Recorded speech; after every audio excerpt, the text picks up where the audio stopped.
Tonight, we will explore one of ancient Rome's more unusual professions, the orgy planner. Yes, someone actually had to carefully schedule the wine, oversee the grapes, organize the entertainment, and make sure no one accidentally brought their mother-in-law. It might sound absurd, even outrageously decadent, but Roman feasting culture wasn't just about pure indulgence. It was a sophisticated mix of power, social status, networking, and, well, quite a bit of nudity. So, before you get comfortable, please consider taking a moment to like the video and subscribe, but only if you genuinely enjoy the content I provide here. And do let me know in the comments where you're tuning in from and what time it is for you. It's always fascinating to see who is joining us from around the world. Now, dim the lights, perhaps turn on a fan for that soft background hum, and let's ease into tonight's unique journey together. Your eyes flutter open before sunrise, not because of discipline, but from sheer anxiety.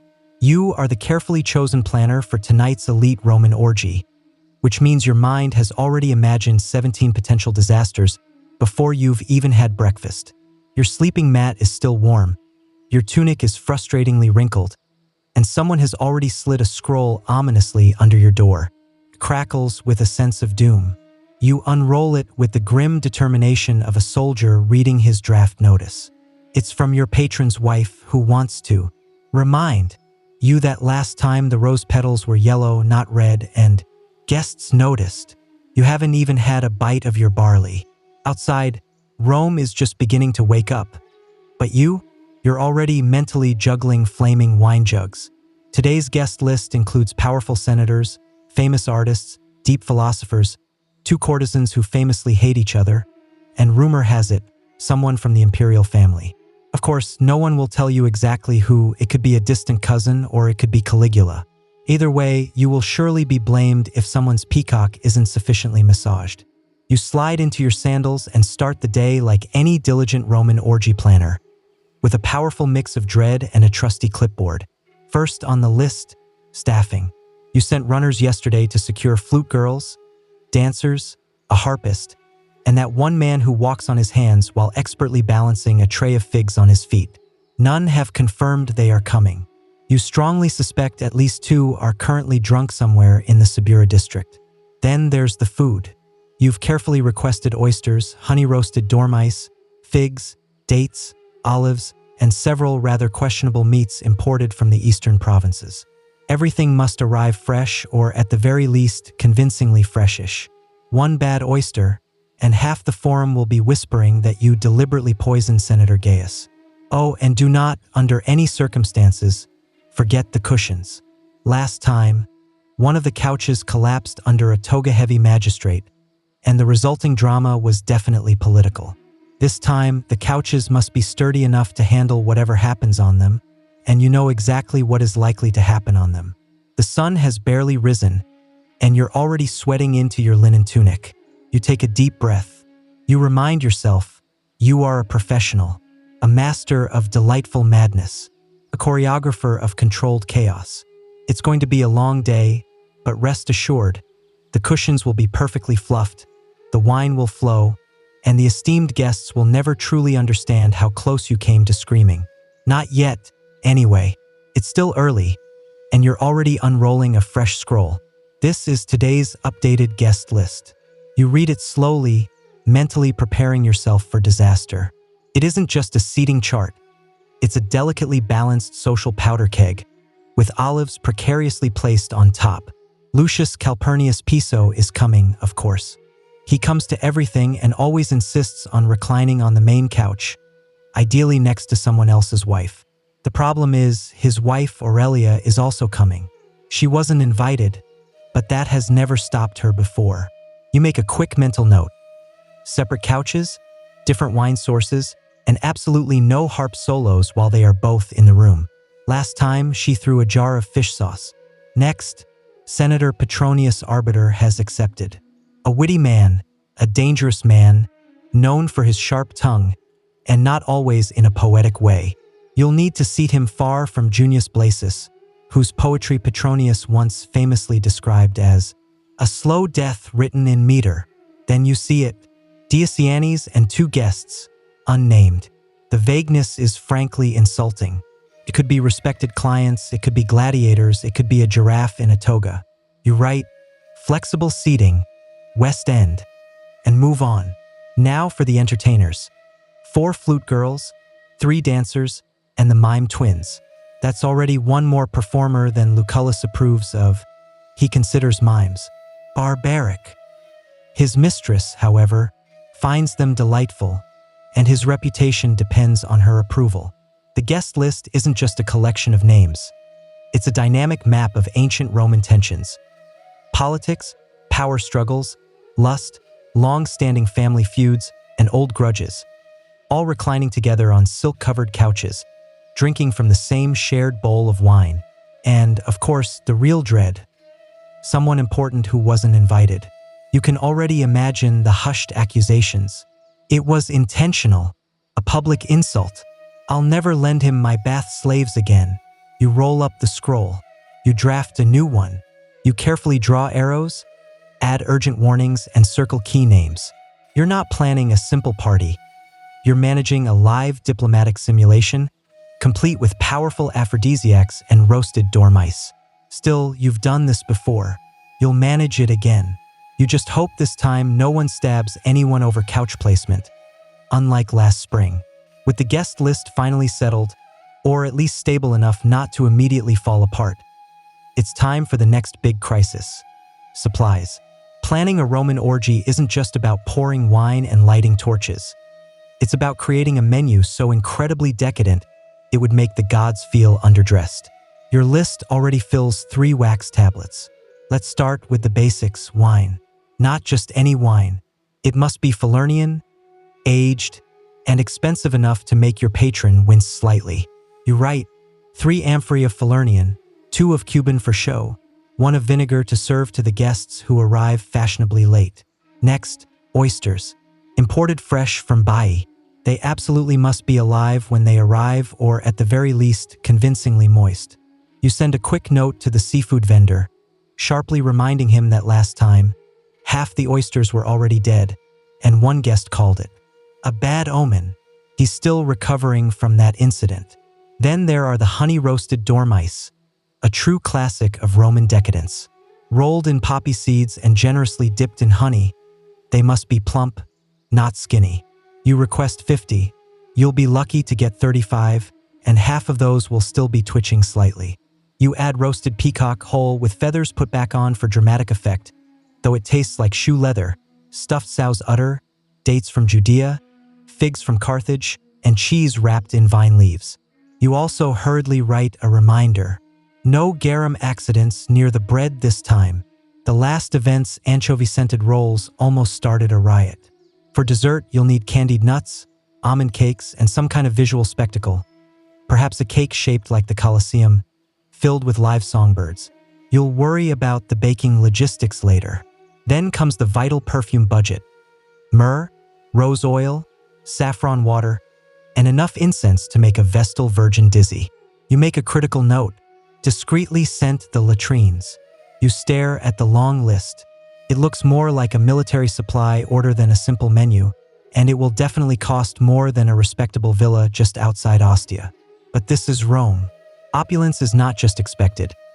Gluttony is a fashionable style, and your patron's reputation depends entirely on guests being too stunned by luxury to notice that the music is slightly off-key and someone has spilled wine on the priceless marble lions. You hand the scroll to your fastest runner with strict instructions. No substitutions, no apologies. And if he forgets the sugared grapes again, I'm feeding him to the flamingos. Time to call on Mercury, god of commerce and swift delivery. Let's clarify something right away. A vomitorium is not what you might think it is. No, Romans did not build special rooms just for purging in the middle of a feast to make room for more peacock. That's a later myth that has stuck around, probably made up by someone who saw Romans eating and couldn't think of any other explanation. The term, vomitorium, actually refers to the entrance and exit passages in Roman amphitheaters, through which crowds spewed out after events. But that fact does little to stop modern minds from imagining marble-tiled lounges for throwing up, complete with perfumed nobles and feather fans. That said, Romans certainly did overindulge, and if a guest discreetly excused themselves to step out and refresh, no one would ever question it. So, as an orgy planner, it's your crucial job to make sure the entire venue, from the elegant atrium to the luxurious triclinium to every discreet garden alcove, is perfectly prepared to handle the results of excess, all in impeccable style. You begin your careful inspection. The banquet hall floors must shine. The mosaic tiles, especially the detailed section showing Bacchus riding a panther, need a quick, final polish. You personally remove a stubborn grape stem stuck in the grout from last week's party. You understand your own high standards. The latrines are thoroughly cleaned, perfumed, and well-stocked with fresh sponges on sticks. The lemon vinegar solution is refreshed. A single candle burns gently near the doorway, not for light, but for an added touch of dignity. Out in the courtyard, you double-check the fountain basins. Guests have a bad habit of reclining too far and falling in after their fifth goblet of wine. Last time, a general's wife almost drowned in the koi pond. You've since removed the koi. You cannot, however, remove the wife. You pass through the perfume room, where oils and salves are arranged like a pharmacy of pure indulgence. Rose, cinnamon, myrrh. You try one, and your wrist instantly smells like a love letter to Venus. Perfect. Next, you inspect the vomitorium room, that is, a quiet hallway hidden by a curtain, furnished with a comfortable chair, a polished bronze basin, and a polite slave standing nearby with a fan. It's not officially called that, of course.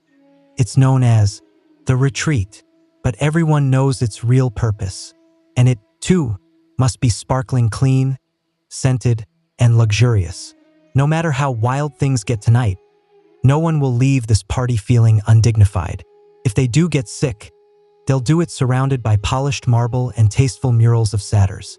That is your unwavering promise. It's mid-morning, and it's time for the most delicate part of your job. Not choosing rare wines, nor managing demanding nobles, but the crucial task of talking to the staff. A Roman feast of this huge size needs people, lots of people, and none of them woke up today genuinely hoping to be a key part of another nobleman's indulgent fantasy. You gather the entire team in the atrium. 23 people, each with a specific vital role. Most are slaves, some born into the household, others bought specifically for carrying trays, pouring wine, or just looking aesthetically pleasing while staying silent. A few are paid performers. All are clearly stressed. First up, the cupbearers. You assign them their specific zones: the central triclinium, the side lounge, the west garden. Dilute the strong wine unless told otherwise. You sternly remind them. Some guests believe they can handle full Falernian. They cannot. Fanbearers are next, a very crucial role. Their timing can either make a guest comfortable or completely ruin it. One gust too strong, and you've blown out a candle or accidentally exposed someone's secrets. One too weak, and someone will visibly sweat into a silk cushion. Neither is acceptable. Fruit attendants. Yes, that is a real job. They are told to refresh trays constantly, peel grapes only on request, and discreetly remove any fruit that starts to look like a shriveled raisin. Then there are the musicians, already arguing endlessly about tempo. You quickly separate the flute girl from the lyre player. Last time, their disagreement turned into a duet so painfully awkward that guests paused their feast to offer them marriage counseling. The dancers, all shiny with oil and dramatic eyeliner, lean casually against a pillar, pretending to be uninterested, but clearly listening closely. You go through their cues anyway. No improvisation. You state sharply, "We are absolutely not reliving the Bakshik fire incident." You make eye contact with the youngest slave, a boy no older than 10, whose only job is collecting discarded sandals. You nod once. He nods back. A silent, firm pact is made. He will not fail you. Finally, you give your usual short speech. Tonight, you are invisible unless called. You are silent unless spoken to. You are grace, rhythm, and elegance itself. Or I swear by Jupiter, I will assign you to sponge duty until Saturnalia. There's a noticeable pause, then a collective, almost unseen nod. The briefing is over. You take a calming breath. The complex human machine behind this Roman debauchery is now oiled, powdered, and perfectly aligned. For now, it happens every single time. The invitations are sent, the wine is delivered, the silk cushions are carefully fluffed. And just when you start to feel a hint of control, someone rushes into the atrium breathless with that all-too-familiar look. The musicians haven't arrived, of course they haven't. You clench your teeth. You specifically booked a flute girl, 2 cithara players, and even a backup alas duo for this exact situation. And yet, here you are, facing silence at a party where silence is a social crime. You send your most reliable runner to the Subura district, Rome's chaotic marketplace of noise, questionable smells, and bad decisions. Find them, you say, alive, conscious, and dressed. You don't even bother to ask why they're late. You already know. They're either still fast asleep, too drunk to walk, or caught up in a romantic adventure that started at last night's Saturnalia rehearsal and just hasn't ended. The dancers are now complaining loudly that without musicians, they can't possibly rehearse. The poets, however, are thrilled, thinking this problem means more stage time for their verses. You quickly shut down that idea. No one wants to hear Gaius's ode to his mother's third marriage at a party where people are eating sugared dormice. You quickly think of backup plans. The house cook knows 2 songs on a cracked reed pipe. A nearby slave has a decent singing voice, if kept away from the wine. Worst case scenario, you'll just hum in rhythm while someone shakes a jar of lentils. You fervently pray it doesn't come to that. Then, like ghosts appearing from a cloud of incense, the musicians arrive. Fashionably messy, vaguely sorry, and faintly smelling of spikenard and questionable nighttime activities.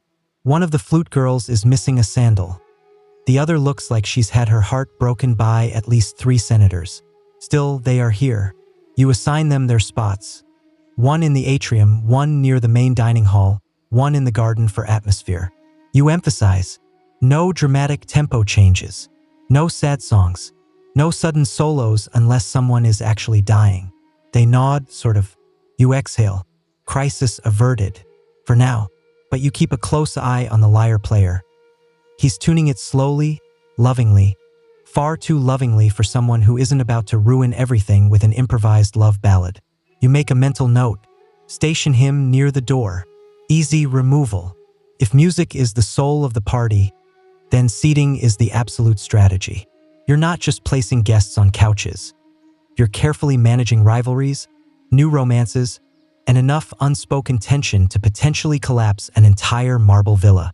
The Roman triclinium, the classic 3-couch setup, technically seats 9 comfortably, but more realistically 7 if no one brings their pet leopard. You start by sketching it all out on a wax tablet, muttering to yourself like a general planning a siege. The center couch, that's where the status is, the summus locus, the place of ultimate honor. It is reserved for the guest of the highest rank.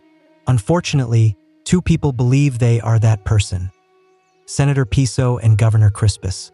Both claim it by birthright, marriage, and sheer, unadulterated self-confidence. You'll need to decide who gets the top spot and who gets slightly poisoned wine. You also need to keep lovers near each other, but not too near, unless they are former lovers, in which case they must be separated by a whole bowl of olives and someone charming but very boring in between. Then there are the seat fillers, charming but completely forgettable citizens who exist only to keep the peace. You strategically place a wealthy equestrian next to a dramatic poet to absorb the impact. The equestrian won't understand the poem, and the poet will enjoy the attention. It's a perfectly symbiotic relationship. You assign courtesans to strategic spots, near the lonely, the rich, or the recently divorced. You also assign 2 of them to the west side, not because it really matters, but because it will definitely bother Aurelia, and she needs something to complain about other than the wine temperature. Of course, you intentionally leave room for unpredictability. Someone will surely arrive uninvited. Someone will try to switch seats to make a grand statement. Someone will spill wine and demand a complete rearrangement. You leave a few empty cushions, plausible deniability, last-minute flexibility, and a designated spot for the poet to sulk if needed. With the seating plan finally complete, you admire your work like a sculptor looking at his finished marble. knowing full well someone will hit it with a hammer before sunset. You roll up the scroll and hand it off with this stern instruction. Place name tags in wax, and for the love of Jupiter, don't let anyone switch them. You know they will, but at least you tried. If the orgy is a grand performance, then the kitchen is its frantic backstage, and it distinctly smells of fire, figs, and complete panic.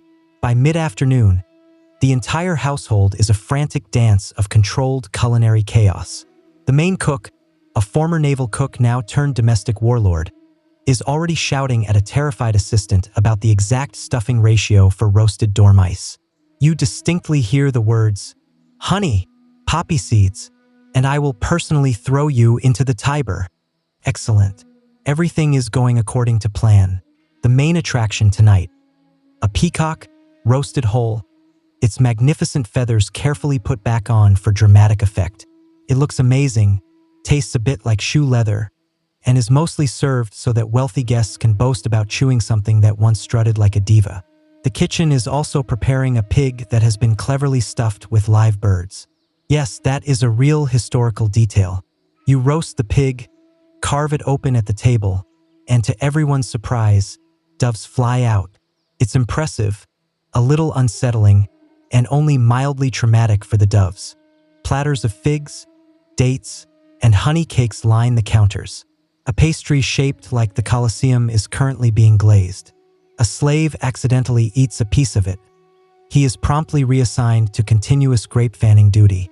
In one corner, someone is stirring a huge pot of garum, that infamous Roman fish sauce, made from fermented anchovies and the tears of anyone within smelling distance.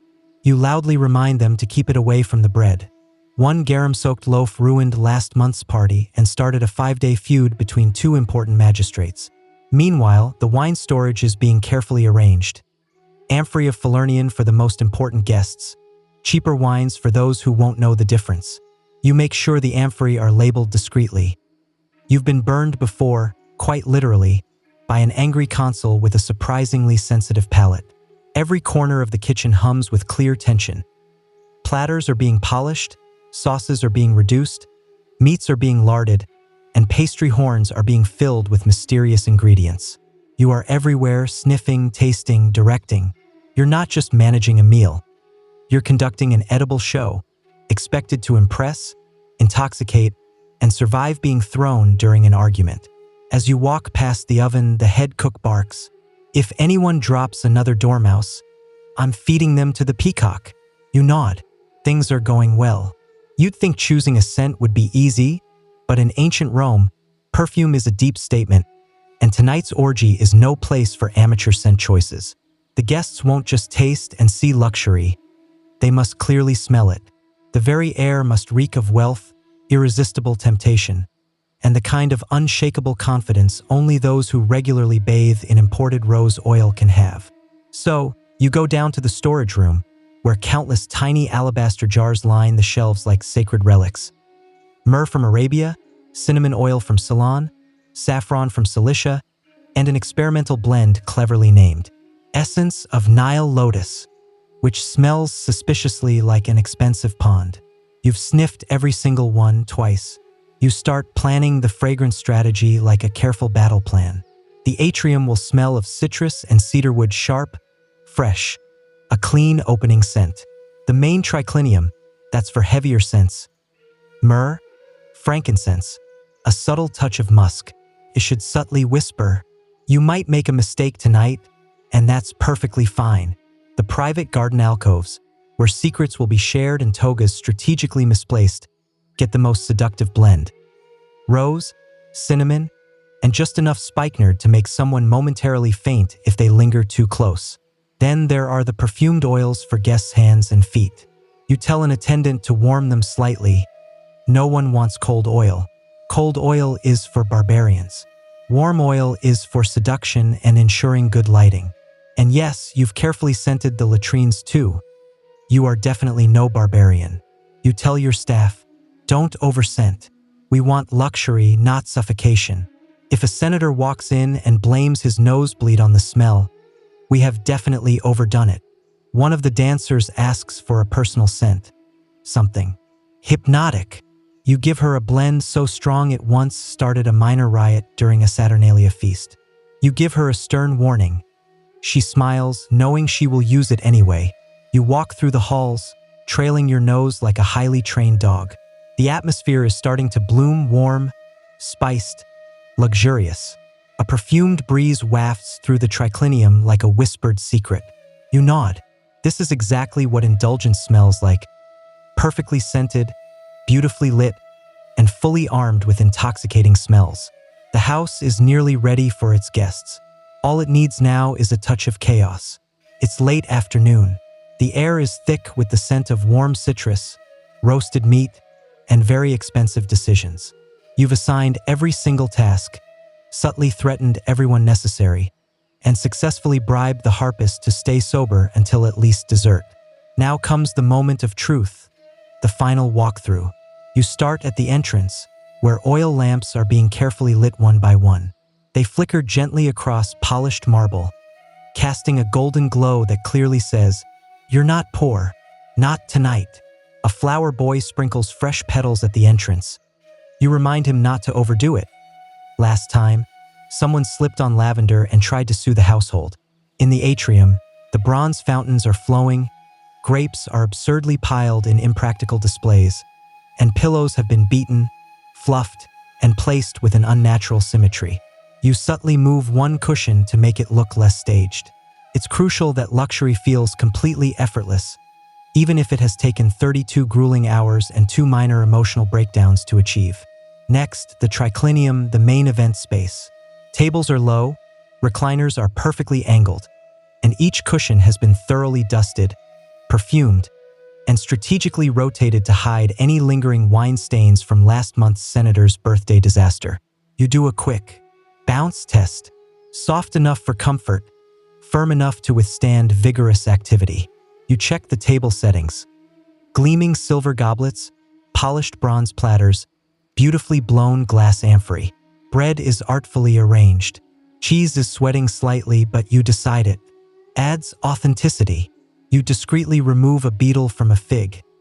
No one saw it, it never happened. In the garden alcoves, the lighting is soft and vaguely dim, just enough to be flattering, just bright enough to prevent accidents involving potted plants and one's dignity. A servant gently fans incense. The overall effect is heavenly. You pause and let yourself briefly enjoy it. You spot a small detail, a single flower out of place. You carefully fix it.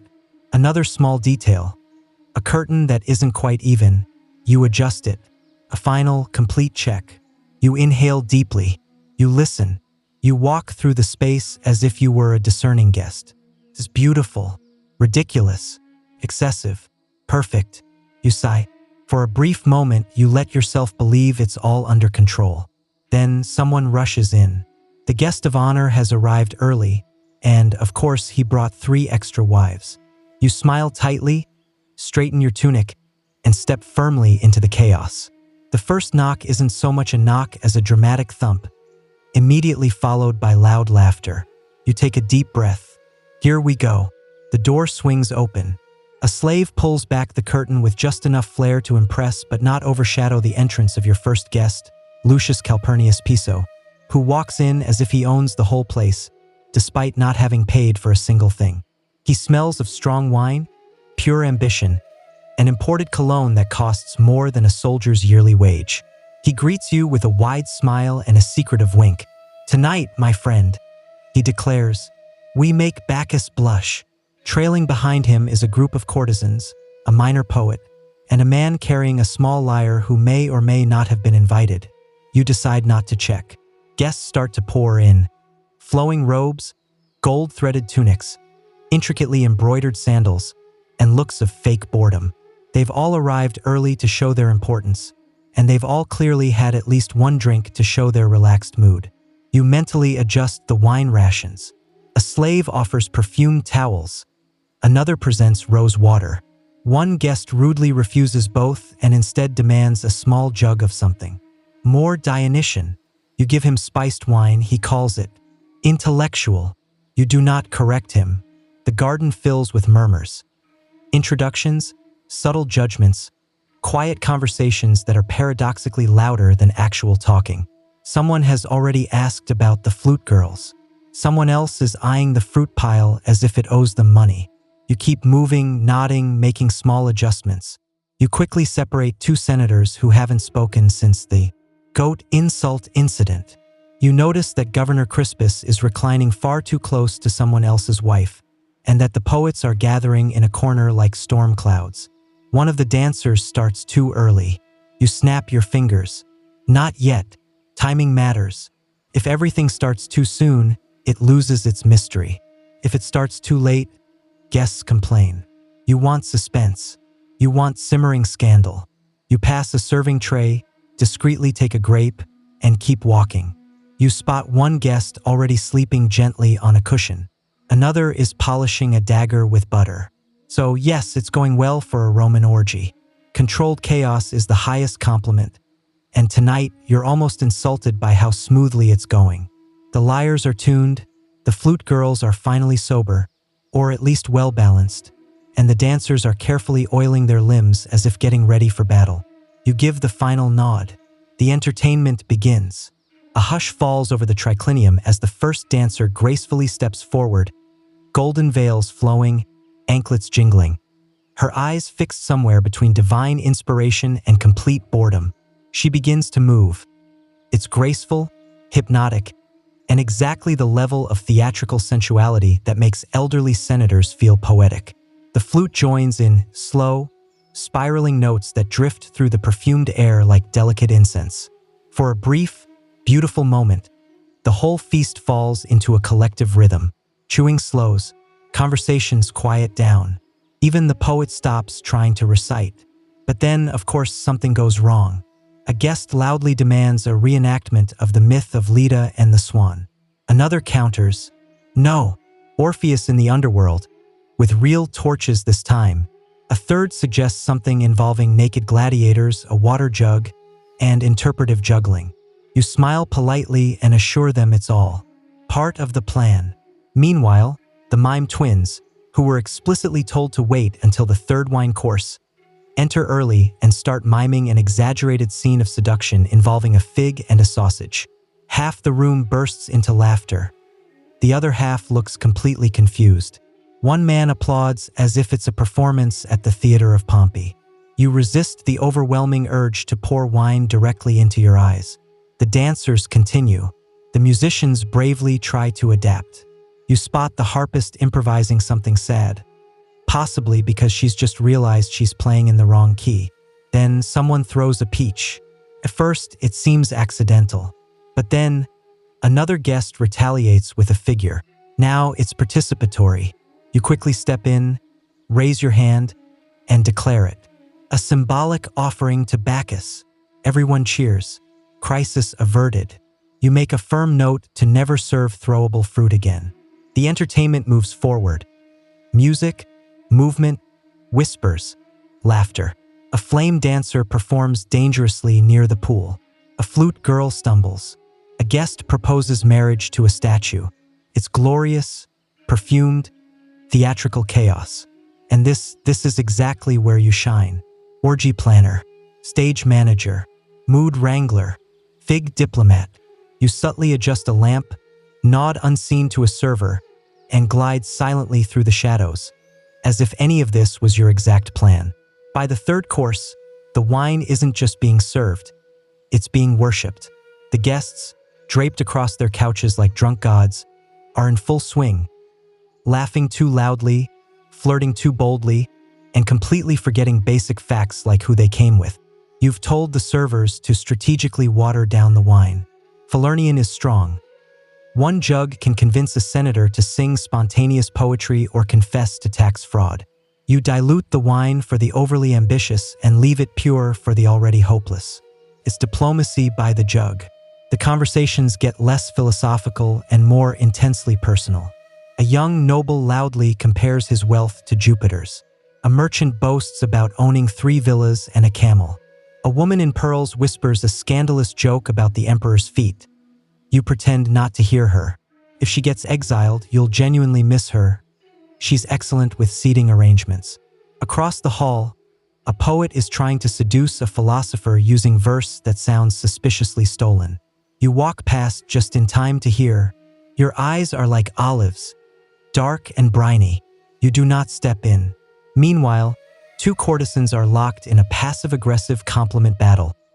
Each smile is a hidden dagger. Each laugh has the faint scent of strategic murder. One subtly gifts the other a figure. You make a mental note. Remove all figs by dessert. And of course, in the back corner, someone has decided to start a drinking game involving gladiator trivia. Name 3 famous gladiators or drink.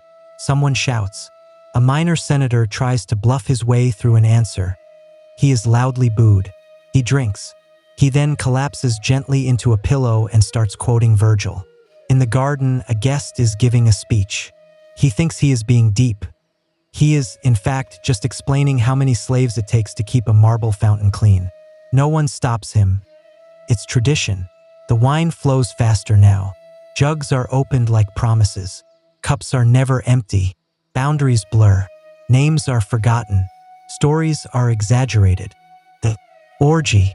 Part of the orgy is slowly, deliciously getting closer. And still, you diligently watch the flow like a seasoned general. You adjust the lighting. You subtly slow the music. You stop a guest trying to drink perfume. The orgy is heating up, and the scandals? They're just starting to simmer. By this point in the evening, the party has smoothly moved from structured luxury to unstructured, frankly mythological nonsense. Guests have completely stopped using proper names. Respected senators are now calling each other Apollo, Venus, or that guy with the peacocks. Someone has cleverly made a laurel wreath out of table herbs.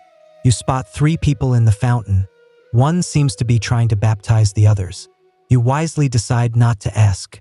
This is the exact moment where most hosts would start to panic, but you calmly sip watered wine and begin quiet, strategic damage control. The gladiator wrestling reenactment has gotten dangerously close to the mosaic of Neptune. You gently redirect them, offering a tray of dates as a timely distraction. It works. They fall for it like toddlers seeing shiny objects. You notice 2 guests are noticeably missing. You find them under a table, earnestly arguing about stoicism while rubbing each other's feet. You cough discreetly. They nod and pretend to look for a lost bracelet. In the west alcove, the flute girl has burst into tears. A guest asked if her instrument was tuned, which she took as a deep metaphor for something else entirely. You send over the backup lyre player and a free handful of pomegranate seeds. She quickly feels better. In the atrium, a very large man is trying to seduce a marble bust of Venus. He's whispering sweet nothings and slowly feeding it olives. You send a servant to gently turn the bust away, hoping to avoid a potential scandal. The man, however, sees this as a challenge and immediately starts reciting passionate love poetry. You let it happen. Frankly, it's better than his earlier conversation about grain taxes. Someone knocks over a torch. You catch it before it sets the tapestry on fire. You do not flinch. You do not sweat. You are the calm, steady center in a storm of satin, grapes, and moral compromise. You move through the room like a high priest of excess, adjusting, smoothing, redirecting. A subtle hand on a shoulder, a piercing look across the room, a raised eyebrow that clearly says, "Don't throw that goblet, Gaius." He puts it down. He knows better. This is your art, your controlled chaos, and you've tamed it just enough. But it's not over yet. You hear the distinct, alarming sound of someone riding a wine cart down the hallway. You take another sip. It's almost dawn. Dawn breaks with all the subtlety of a dropped wine jug. Sunlight creeps across the marble floors, mercilessly showing the carnage. Overturned goblets, a sandal firmly stuck in a fruit bowl, and a nobleman sleeping face down in a decorative urn. The oil lamps are flickering out. The perfume has faded into something vaguely smelling of regret. You step carefully over a passed-out flute player and begin your final, careful round of damage assessment. The cushions are crooked. Several togas are draped across statues in ways that could be either avant-garde art or damning evidence. Someone has written a philosophical limerick on the wall in wine. It doesn't rhyme, but it is surprisingly insightful. You make your way to the triclinium, A pile of olives has been crudely arranged to look like the emperor. You consider keeping it, then quietly kick it under the table. The slaves begin the silent ritual of post-orgy cleanup. Wine-stained linens are bundled up, half-eaten peacocks are taken away, and incense ashes are swept into neat, dignified piles. You give instructions in a quiet voice, as if speaking too loudly might bring back the chaos. You check the guest list. Everyone is accounted for. No deaths, 1 sprained ankle, 2 spontaneous marriages, and 1 very polite note left by a departing philosopher that simply says, "Thank you. I've learned things I must never speak of." You make a new list titled, Debrief. It includes, never serve throwable fruit, do not allow live poetry battles near open flames, keep Venus statue in storage during future events, and seat Crispus far from anyone with legal help. Someone groans loudly from under a table. You nod in acknowledgement but offer no help. The party is officially over. Everyone must now face their own consequences. In the garden, doves are still wandering from the pig burst performance. You gently herd them into a corner and throw them some leftover candied almonds. They deserve something sweet after the evening they've had. You take one last look around. It was a glorious mess, a chaotic success, a diplomatic nightmare with grapes. And you survived it. You go to your room, kick off your sandals, and collapse onto your mat.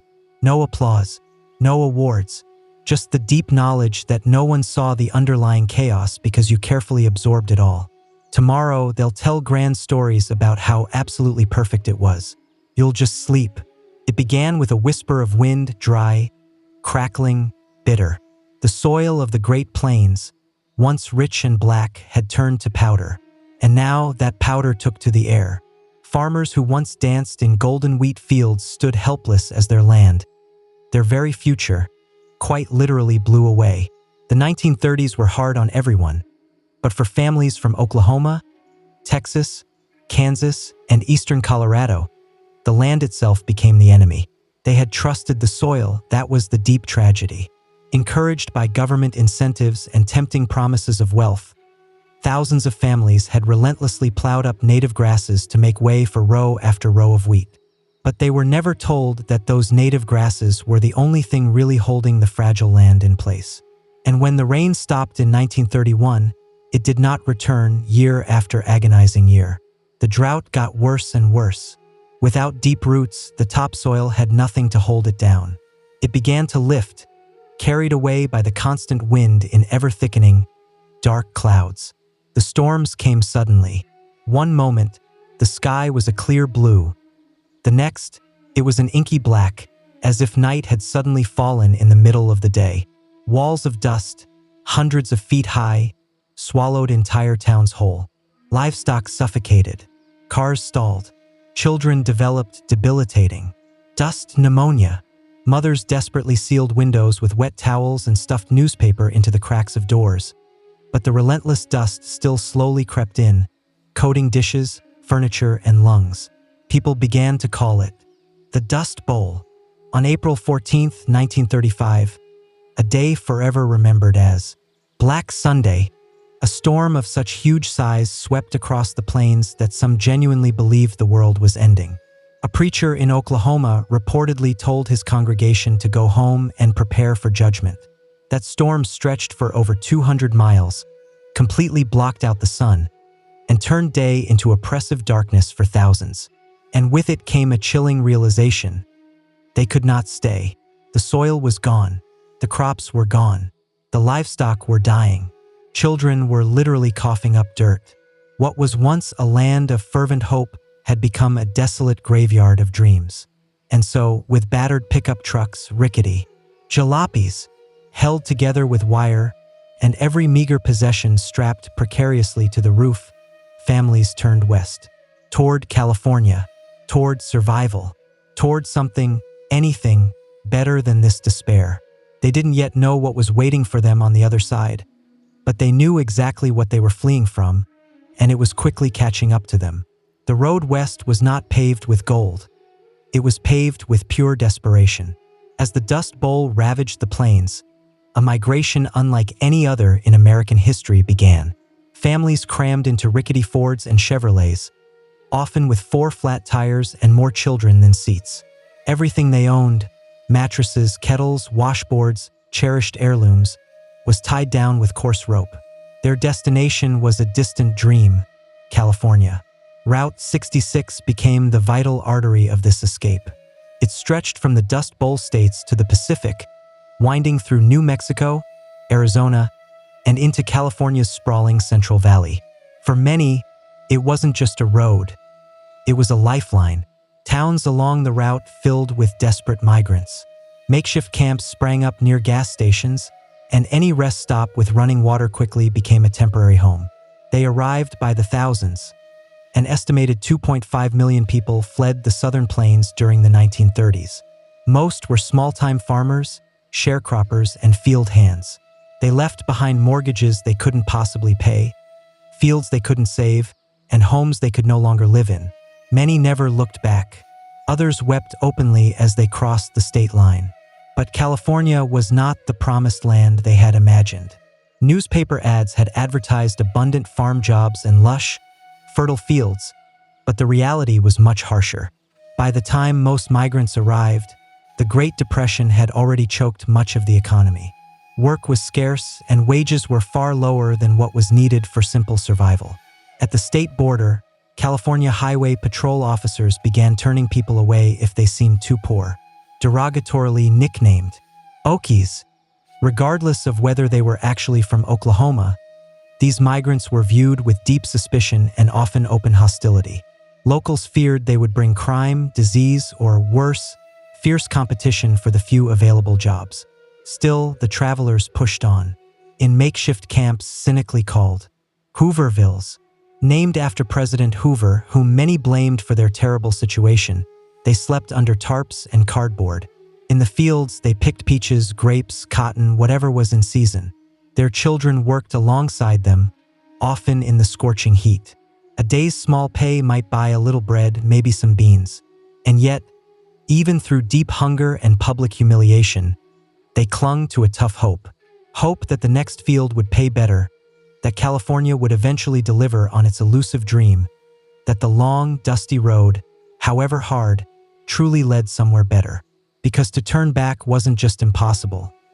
It meant complete surrender, and none of them were ready to do that. Once in California, the dust may not have followed them, but the constant hardship certainly did. For the thousands of families who arrived looking for a better life, what they found instead were crowded, unsanitary migrant camps and a cold, unwelcoming reception from the local people. Entire communities of tents, shacks, and makeshift huts sprang up on the edges of towns and orchards. These were not homes. They were survival zones.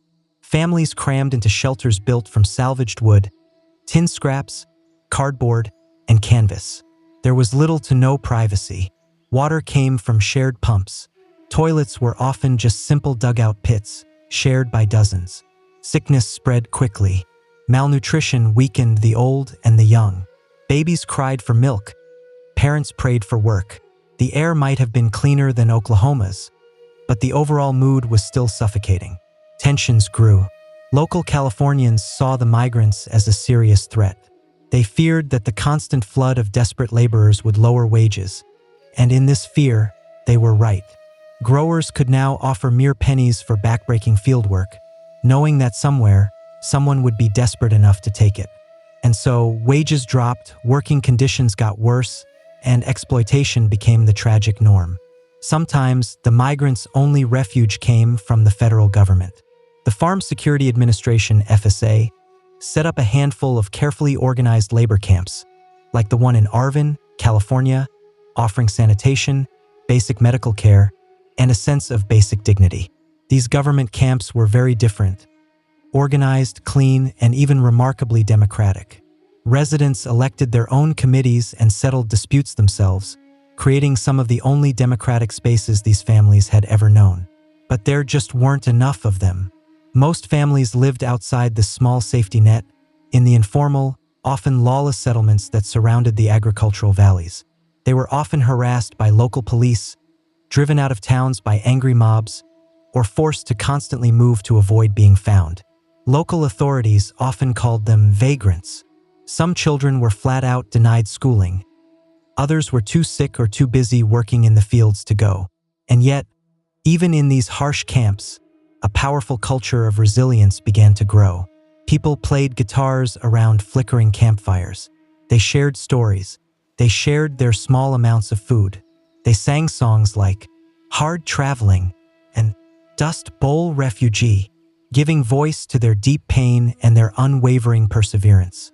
These were not just sad ballads. They were anthems of survival, because even when life took their land, their homes, and their security, they clung fiercely to community. And with community came strength. They were poor, but they were not broken. And slowly, something profound began to grow in the middle of the hunger: solidarity. For the children of Dust Bowl migrants, childhood was not a time for carefree play. It was a daily exercise in pure endurance. Their toys were often just sticks. Their games played in dusty lots next to roadside camps, and their classrooms were sprawling fields of crops. The Great Depression had already strained America's youth, but for these children, poverty came with an extra layer of suffocating dust and constant moving. They were not protected from the widespread struggle. They were a key part of it. Even very young children worked tirelessly next to their parents, bending over to pick cotton, grapes, or beans for a few small cents a day. Some were as young as 6, their small fingers blistered and raw by the end of each grueling shift. School was an unimaginable luxury. Constant moving meant constant interruption.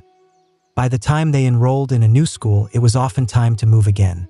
And if they managed to go to school at all, they were often unwelcome, labeled as okie kids. They were mocked by their classmates and sometimes even by their teachers. Their clothing, patched, sun-bleached, and often shared between siblings, instantly marked them. Their accents, their dust-bitten skin, their silence born of constant hunger, all set them apart. Some schools flat out refused to enroll them. Others required them to clean toilets before being allowed to go to class.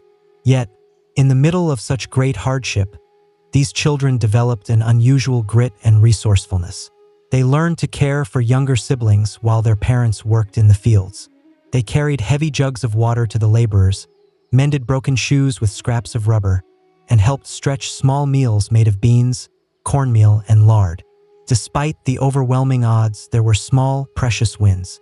Relief agencies occasionally provided books, soap, and even makeshift schools in the rare government camps. With a little bit of stability, children could laugh, read, and learn, if only for a short while. It wasn't much, but for a child who had endured constant dust storms, gnawing hunger, and constant homelessness, it was a start. Some grew up to remember these years not just as times of hardship, but of deep togetherness. Families, though poor, were tightly knit. Storytelling, music, and shared chores created bonds that lasted a lifetime. The children might not have had toys or celebrated birthdays or enjoyed summer vacations, but they had each other. And as they grew up, many carried that fierce resilience into adulthood, becoming the first in their families to get stable jobs, finish high school, or join the military in the coming war. They were children of dust, yes, but also children of unyielding determination. As the Dust Bowl migrants worked in California's fields and camps, their moving stories did not just disappear. They turned into song. Music became both a deep comfort and a powerful weapon, a way to keep their dignity and protest injustice when words alone were not enough. In the evocative rhythm of guitar strings and the raw verses of folk ballads, the pain, pride, and unwavering perseverance of the migrants came vividly to life. Nowhere was this more clear than in the music of Woody Guthrie, an Oklahoman himself. Guthrie became the unmistakable voice of the displaced. He traveled with migrants, slept in the same dirty camps, and picked crops in the very same fields. What he saw, he sang. His songs were not abstract. They named real places, real struggles, and real heartbreak. Dust Bowl Refugee, for example, soberly warned hopeful migrants that California was not the paradise they had naively imagined. California is a Garden of Eden, a paradise to live in or see. But believe it or not, you won't find it so hot if you ain't got the do-re-mi. Guthrie's songs echoed through dusty camps, played on battered guitars, harmonicas, or just sung out loud. They were passed from tent to tent, worker to worker. These were not just melodies, they were living oral history. They reminded listeners they were not alone. They turned shared pain into collective strength. But Guthrie was not the only voice. Across the camps, migrants created their own songs about lost farms, cruel foremen, the hard road west, or their fragile hopes for a better tomorrow. These songs spoke the plain truth when newspapers wouldn't, when politicians wouldn't.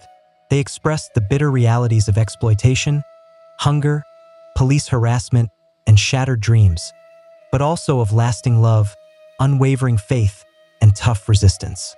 This music deeply influenced the growing American folk scene and became part of a larger cultural shift.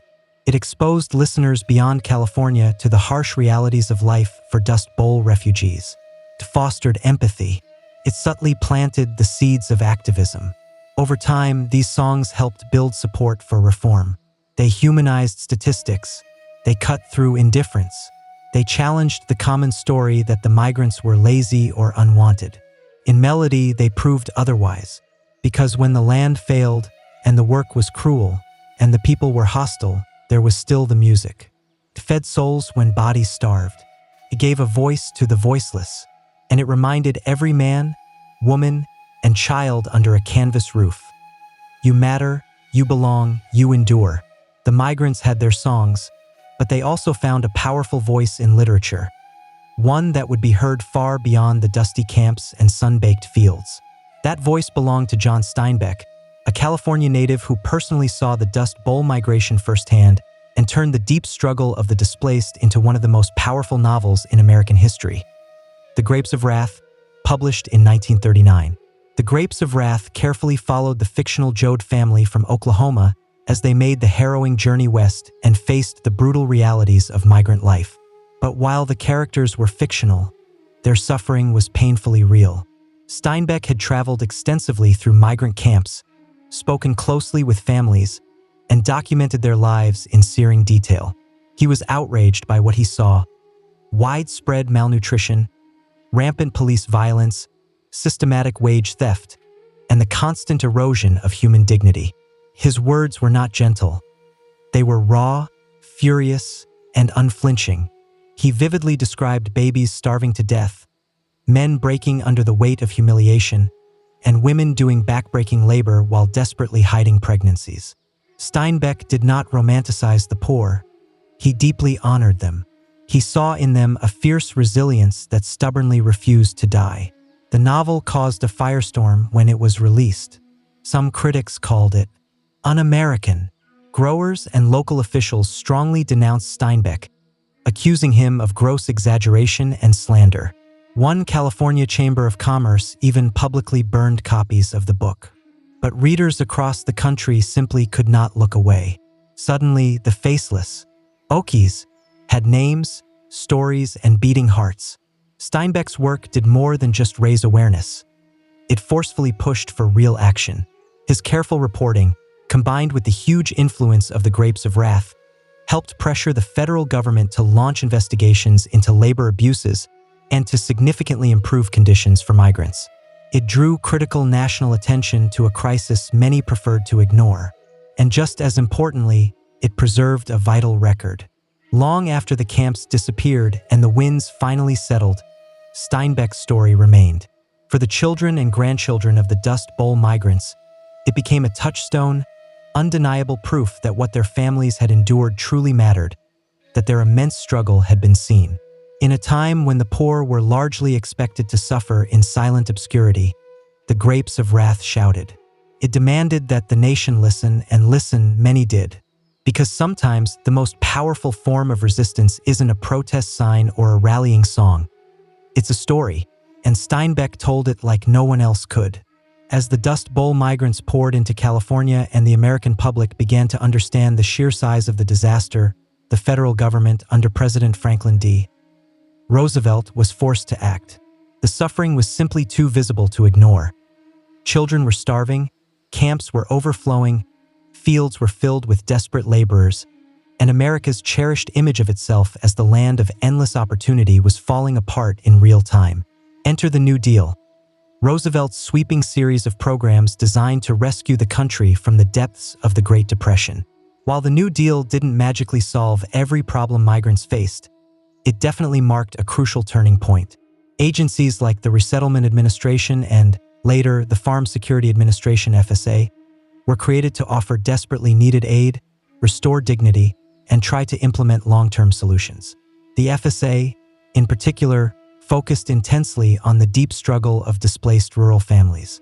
It built government-run labor camps in California and other states, structured communities with clean water, proper toilets, medical care, schools, and even playgrounds.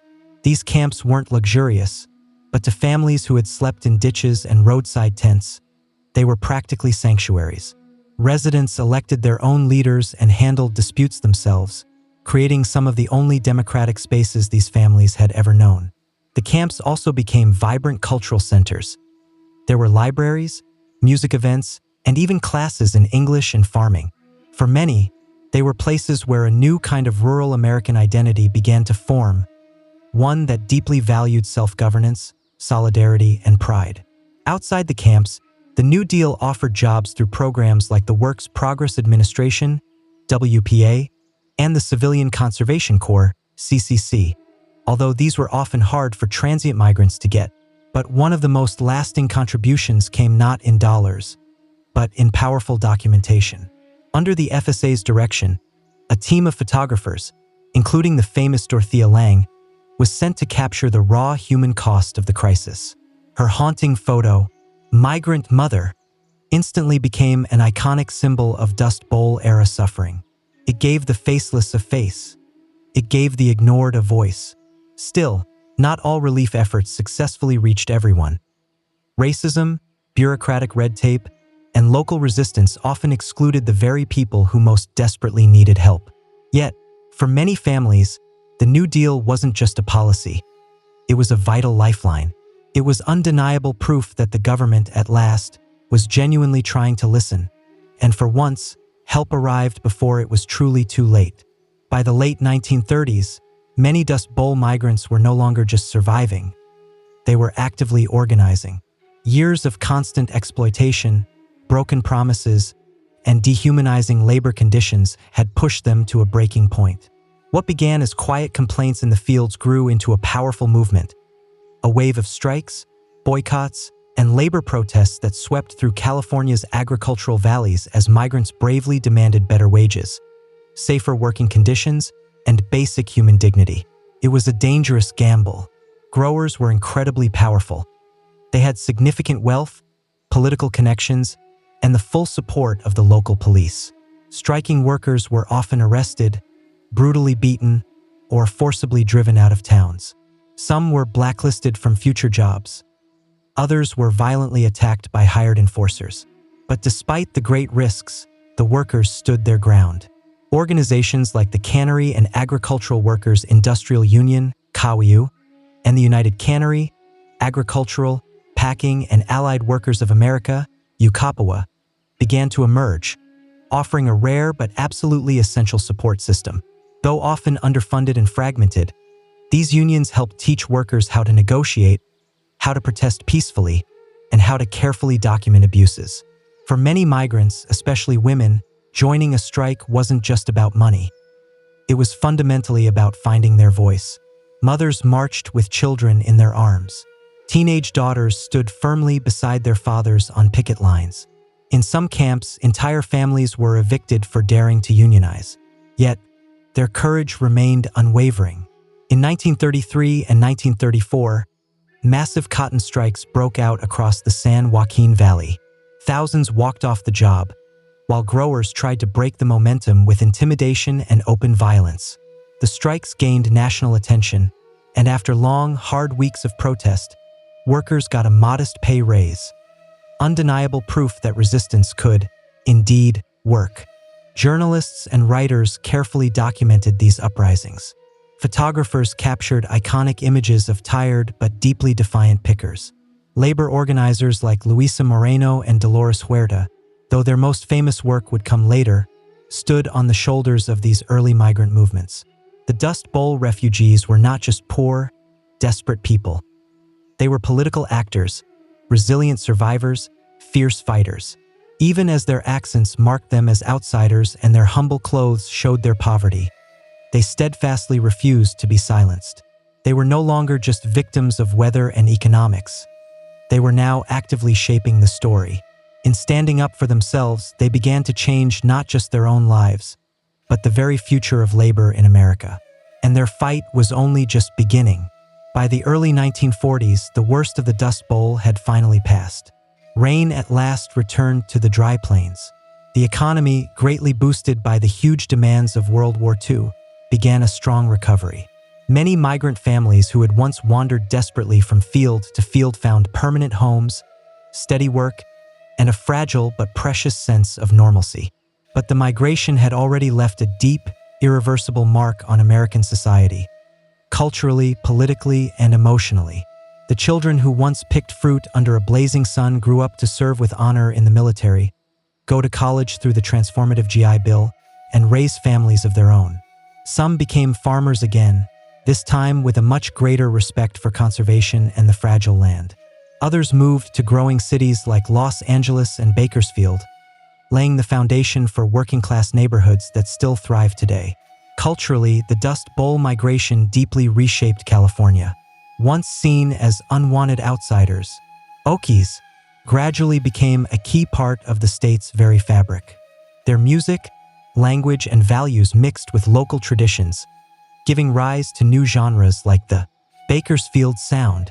In country music, famously popularized by artists like Merle Haggard, himself the son of migrants, the pain and pride of those years never truly disappeared.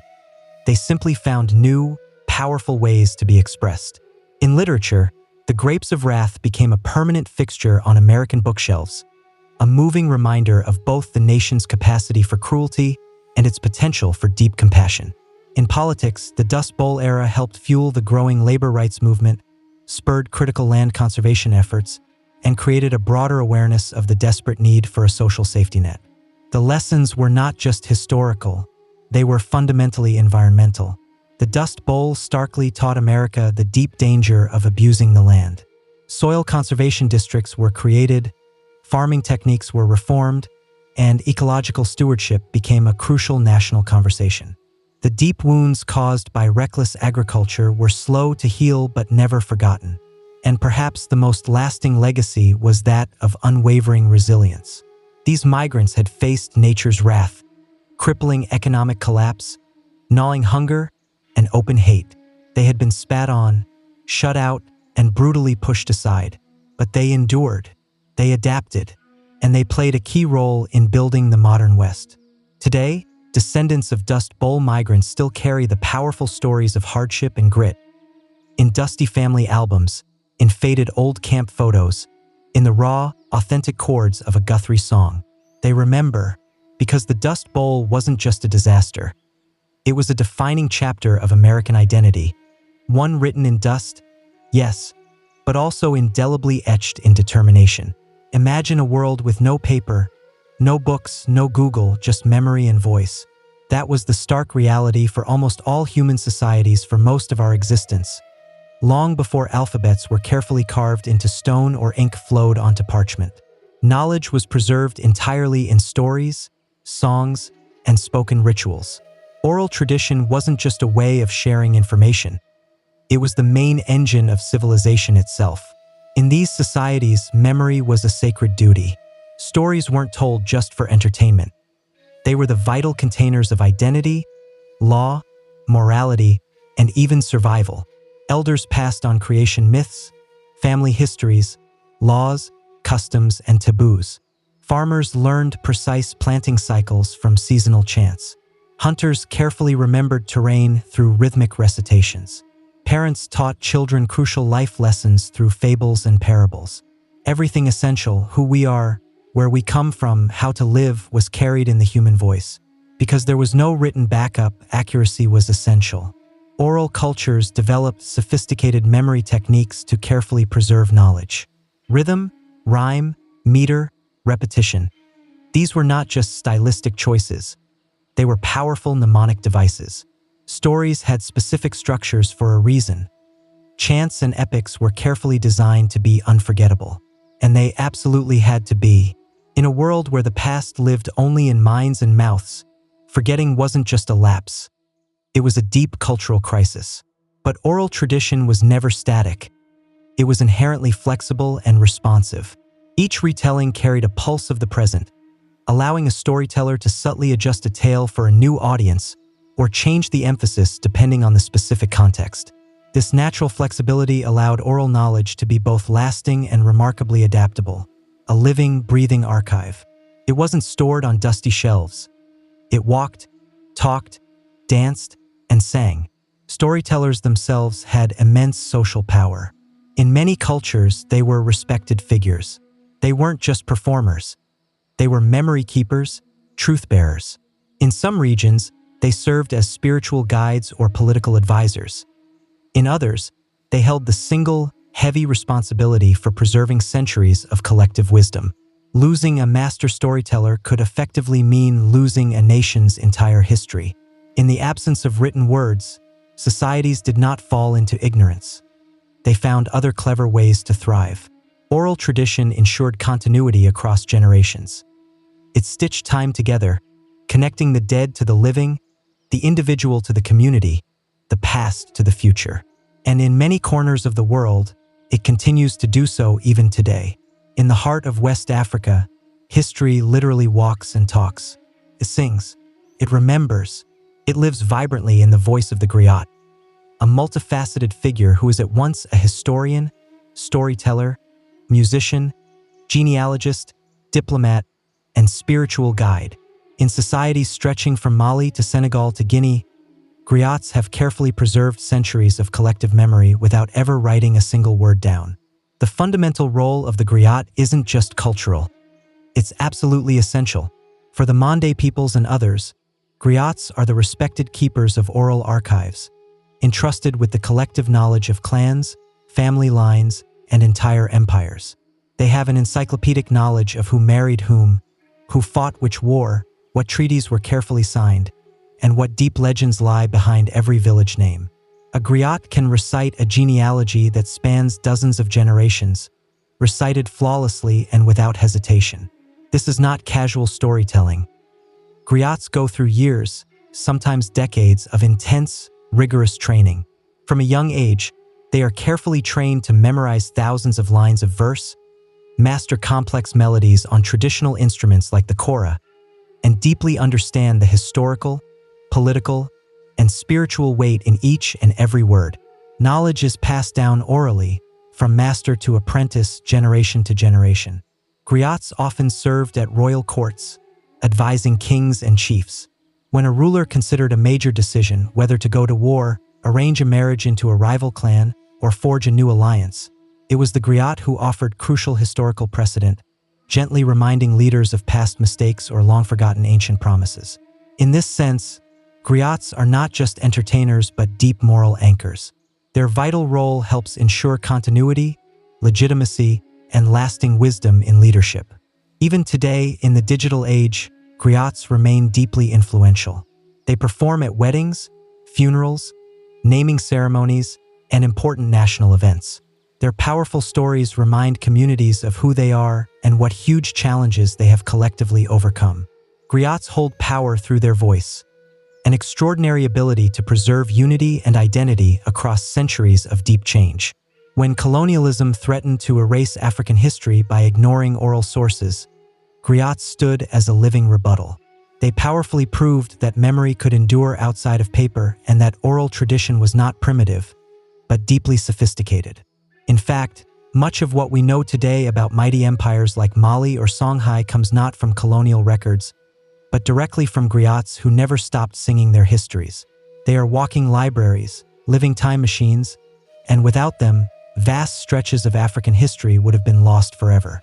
Thousands of years before the invention of compasses or GPS, the peoples of the Pacific Ocean were already master navigators. From tiny canoes, they carefully charted one of the largest expanses of water on Earth, sailing from island to island across thousands of miles. They had no written maps, no explicit written instructions. Instead, they had oral tradition, a deep, embodied knowledge passed from one generation to the next, preserved not in books but in the very blood and bones of memory.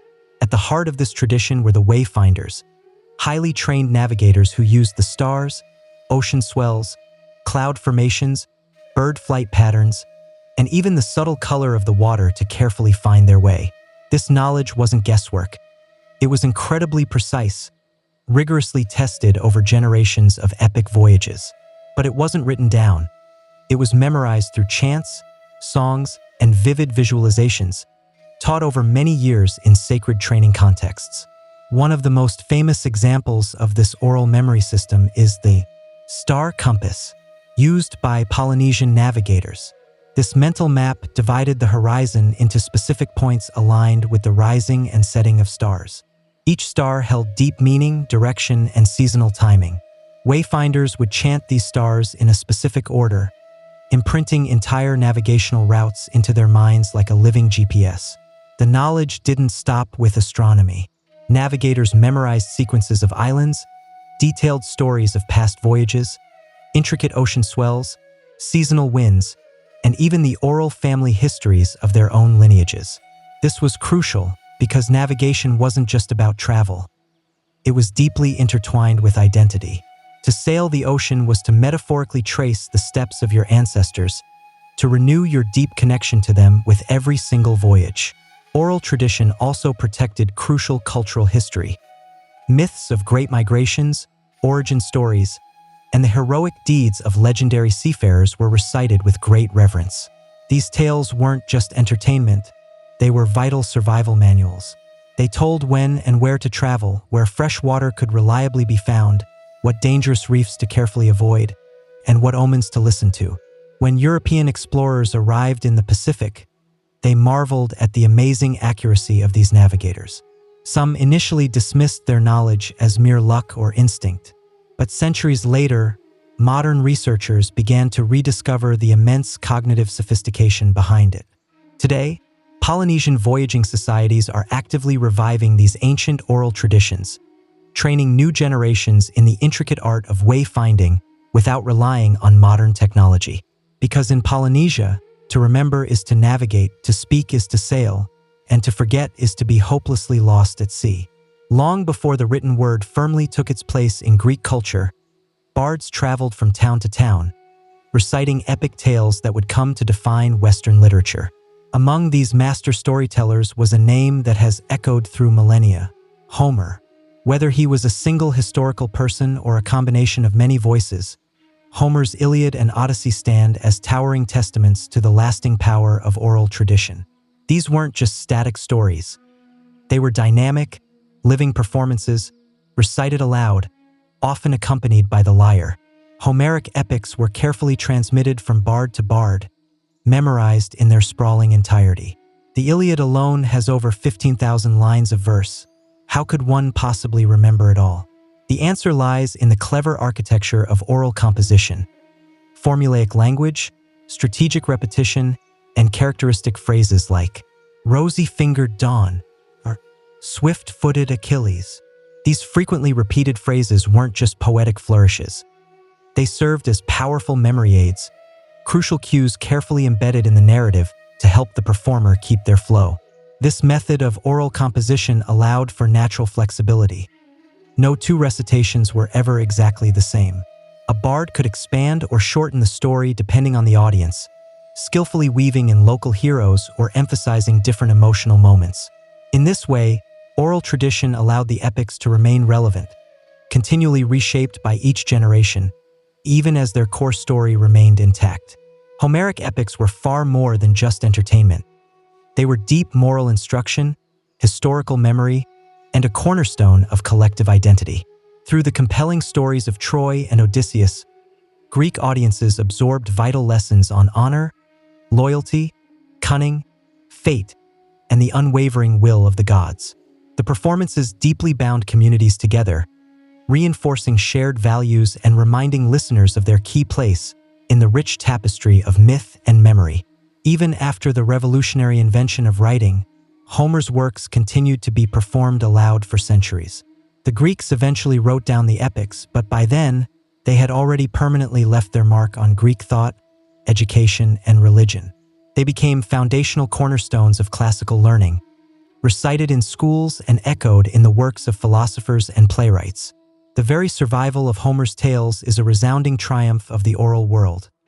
They weren't carved in stone, yet they endured longer than many civilizations themselves. They serve as a powerful reminder that human memory, when carefully nurtured and structured, can rival the permanence of books. Because in ancient Greece, to recite Homer wasn't just to tell a story. It was to hold history in your very breath. Long before European contact, the indigenous peoples of North America had built rich, complex civilizations without the help of written language. Their histories, intricate laws, cosmologies, and scientific knowledge were preserved entirely through oral tradition. For these communities, the spoken word was not just a method of communication. It was a sacred force. Stories were not just told. They were deeply shared, passed down like ceremonial objects with great reverence and a deep sense of responsibility. Each nation, whether the Haudenosaunee, Lakota, Navajo, or Hopi, had its own unique oral systems, carefully suited to its particular landscape, cosmology, and social structure. Creation stories explained not just how the world began, but how humans were meant to live in harmony with it. Animal fables taught crucial values like respect, courage, and humility. Historical narratives carefully preserved records of migration, warfare, treaties, and contact with outsiders. These stories were often told during winter, when families gathered in longhouses or around fire circles, powerfully reinforcing shared identity and family ties. The storytellers, often elders or spiritual leaders, were chosen not just for their exceptional memory but for their impeccable integrity. They had to be exact. Embellishment wasn't encouraged unless it served a specific ritual purpose. Many stories followed strict patterns, sacred sequences, and proper openings. A story told wrong wasn't just inaccurate, it was deeply disrespectful. Beyond history and myth, oral tradition also preserved crucial practical knowledge. Indigenous fire ecology, sophisticated agricultural systems, precise astronomical tracking, and complex herbal medicine were all passed orally across centuries. The knowledge of when to plant, where to hunt, how to read the stars, or what plants healed wounds, this wasn't written in manuals. It was spoken from elder to youth, often in the form of a story, song, or ceremony. Even diplomacy was deeply rooted in oral memory. The Haudenosaunee Confederacy, one of the world's oldest participatory democracies, relied on the careful oral recitation of its great law of peace, an epic constitution preserved through wampum belts and ceremonial speech, not parchment. When European colonists arrived, they often dismissed oral culture as inherently inferior, not realizing they were talking to societies with deep intellectual and legal traditions. In many communities today, that spoken word resiliently survives, despite centuries of forced assimilation and deliberate cultural erasure. Indigenous elders still pass on songs, names, and deep wisdom. Some tribes are actively revitalizing endangered languages by reviving ancient storytelling ceremonies, recognizing that when a language dies, stories die with it. But as long as a voice remains, memory survives, and through it, nations endure. Long before holy books were bound in leather and respectfully placed on altars, the sacred moved powerfully through speech. In nearly every major religious tradition, the earliest teachings were shared not on fragile scrolls, but in the human voice, recited, carefully memorized, and carefully preserved by devoted followers. Oral tradition wasn't just a method of communication in these faiths. It was the very vehicle of revelation. Take Hinduism, for example, one of the oldest continuous religions on earth. The Vedas, Hinduism's foundational texts, were transmitted orally for centuries before ever being written down. Sanskrit priests, known as pundits or Brahmins, were trained from childhood to memorize vast volumes of text down to every precise syllable and subtle intonation. The Vedas were not just words. They were believed to be sacred sounds holding cosmic power. Accuracy was absolutely essential. A mispronunciation could distort the spiritual effect. And so, oral recitation was treated with unparalleled precision, rhythm, and reverence. In Islam, the Quran is considered by believers to be the literal, unchanged word of God as revealed to the Prophet Muhammad, not written, but recited. Even today, millions of Muslims carefully memorize the entire Quran, a deep practice known as becoming a hafiz. The oral tradition here isn't just a supplement to the written text. It is absolutely central. The melodic cadence of Quranic recitation, carefully passed from teacher to student, holds deep spiritual meaning and intimately connects the listener to centuries of unbroken transmission. Christianity also began as an oral tradition. The stories of Jesus, the parables, the early miracles, they were all shared out loud in gatherings before the Gospels were ever written down. Early Christian preachers traveled from village to village, speaking to crowds, debating, converting. Even after the New Testament was compiled, most congregants couldn't read. Faith was still primarily heard, not read. Psalms were sung, sermons were preached, scripture lived vibrantly in ears before it ever reached eyes. In Judaism, oral tradition forms the very backbone of rabbinic teaching. The Mishnah and Talmud, foundational texts of Jewish law and interpretation, were initially preserved through complex oral chains of transmission. Rabbis debated and discussed teachings out loud, often committing thousands of lines to memory before anything was put to ink. Across faiths, oral tradition ensured that the divine remained living, dynamic, spoken, and sung. Even today, believers continue these practices. Scripture is chanted, prayers are recited, mantras are whispered, because for the faithful, the sacred isn't just what's written. It's what's heard, it's what's remembered, and it lives vibrantly in the human breath. Long before modern courtrooms and intricately printed legal codes, communities across the world upheld complex systems of law entirely through oral tradition. Justice wasn't given by reading from a static book. It was spoken, carefully memorized, and actively performed. In these societies, legal knowledge was a living memory, carefully carried by elders, chiefs, judges, and councils who ensured that fairness, obligation, and punishment were remembered and respected. Among the Gaelic Brehons of Ireland, justice was entirely oral for centuries. The Brehon laws, a detailed and intricate set of legal principles governing everything from complex land disputes to abstract honor debts, were transmitted by highly trained legal scholars who memorized thousands of verses and precedents. These judges didn't carry books. They carried an entire legal legacy. They recited decisions with precise language, carefully referencing past judgments and often using poetic forms to help with memory and preserve consistency. In sub-Saharan Africa, many societies relied on elders and councils to enact justice through strong oral systems. In the Igbo, Zulu, or Ashanti traditions, legal matters were resolved in public gatherings where testimony was spoken out loud, witnesses recounted events, and judgments were issued through community agreement. The absence of writing did not mean a lack of structure. Memory was the law, elders were the living archives, and the spoken word held full authority. Similarly, indigenous communities in North America used oral justice systems to resolve conflicts and maintain harmony. The Haudenosaunee Confederacy relied on condolence ceremonies and consensus-based decision-making, guided by the Great Law of Peace, a constitution transmitted orally and reinforced through wampum belts, which served as beaded memory tools. Laws were often embedded in stories, myths, and metaphors, powerfully reinforcing values like reciprocity, respect, and responsibility. These oral systems were not rigid. They were remarkably adaptable. They could evolve with changing times, seamlessly incorporating new realities without needing to revise written codes.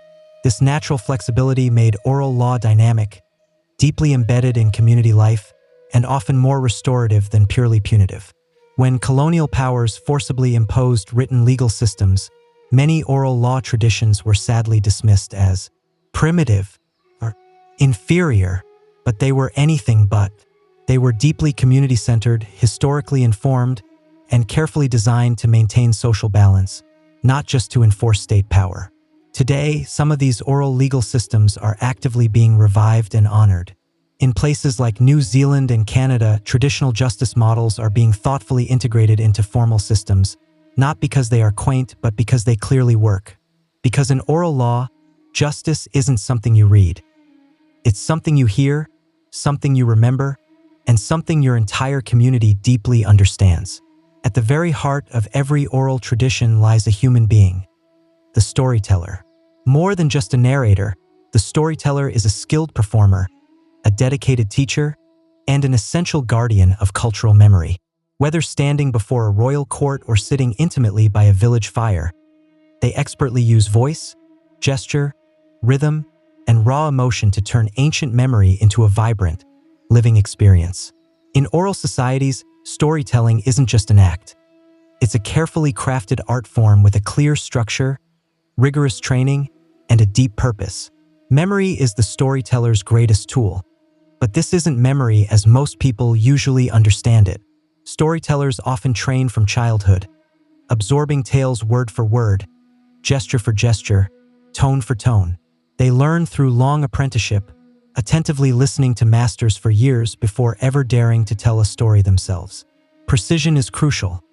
The wrong detail can twist a sacred myth or seriously misrepresent a family line. And yet, a crucial flexibility is also a key part of the craft. A master storyteller knows exactly how to adjust timing, tone, or content to suit different audiences, specific moments, or the current emotional atmosphere. Across cultures, performance is central. In Japan, rakugo performers sit on stage with only a fan and a cloth, yet brilliantly bring entire casts of characters to life through subtle changes in pitch, nuanced facial expressions, and impeccable timing. In India, the Kathakali tradition masterfully combines dance, mime, and song to powerfully retell ancient epics like the Mahabharata. In West Africa, griots use instruments like the kora to accompany their recitations, effectively turning history into captivating melody. Storytelling, then, is not static. It is dynamic theater with memory as its intricate script. The audience is never passive in oral cultures. Storytelling is a deeply communal experience. Listeners gasp, laugh, and respond actively. They are often familiar with the tales, but they come to hear them again because how they are told matters as much as what is told. A familiar myth can feel new, fresh, even deeply revealing, depending entirely on the teller's skill. Importantly, storytelling is not just for entertainment. It is at the same time education, history, ritual, lore, and a crucial tool for survival. A story might teach a child which plants are poisonous. It might encode complex directions across a vast desert or impart essential rules about family ties and taboos. Often, the lesson is subtly buried in metaphor, fully understood only with maturity. The storyteller is thus a cultural cornerstone. When they speak, they echo generations. They don't just remember the past, they embody it. Because in oral tradition, memory doesn't live in books. It lives vibrantly in people. And when they speak, entire civilizations speak with them. In a world increasingly dominated by screens, complex algorithms, and vast cloud storage, it might seem that oral tradition has faded into the background. But in truth, it's not disappearing. It's actively evolving. The digital age, far from erasing spoken heritage, has paradoxically given it new platforms, wider audiences, and renewed power. Memory, voice, and story are once again central, not just in ancient rituals, but in podcasts, spoken word poetry, fleeting voice notes, and viral videos.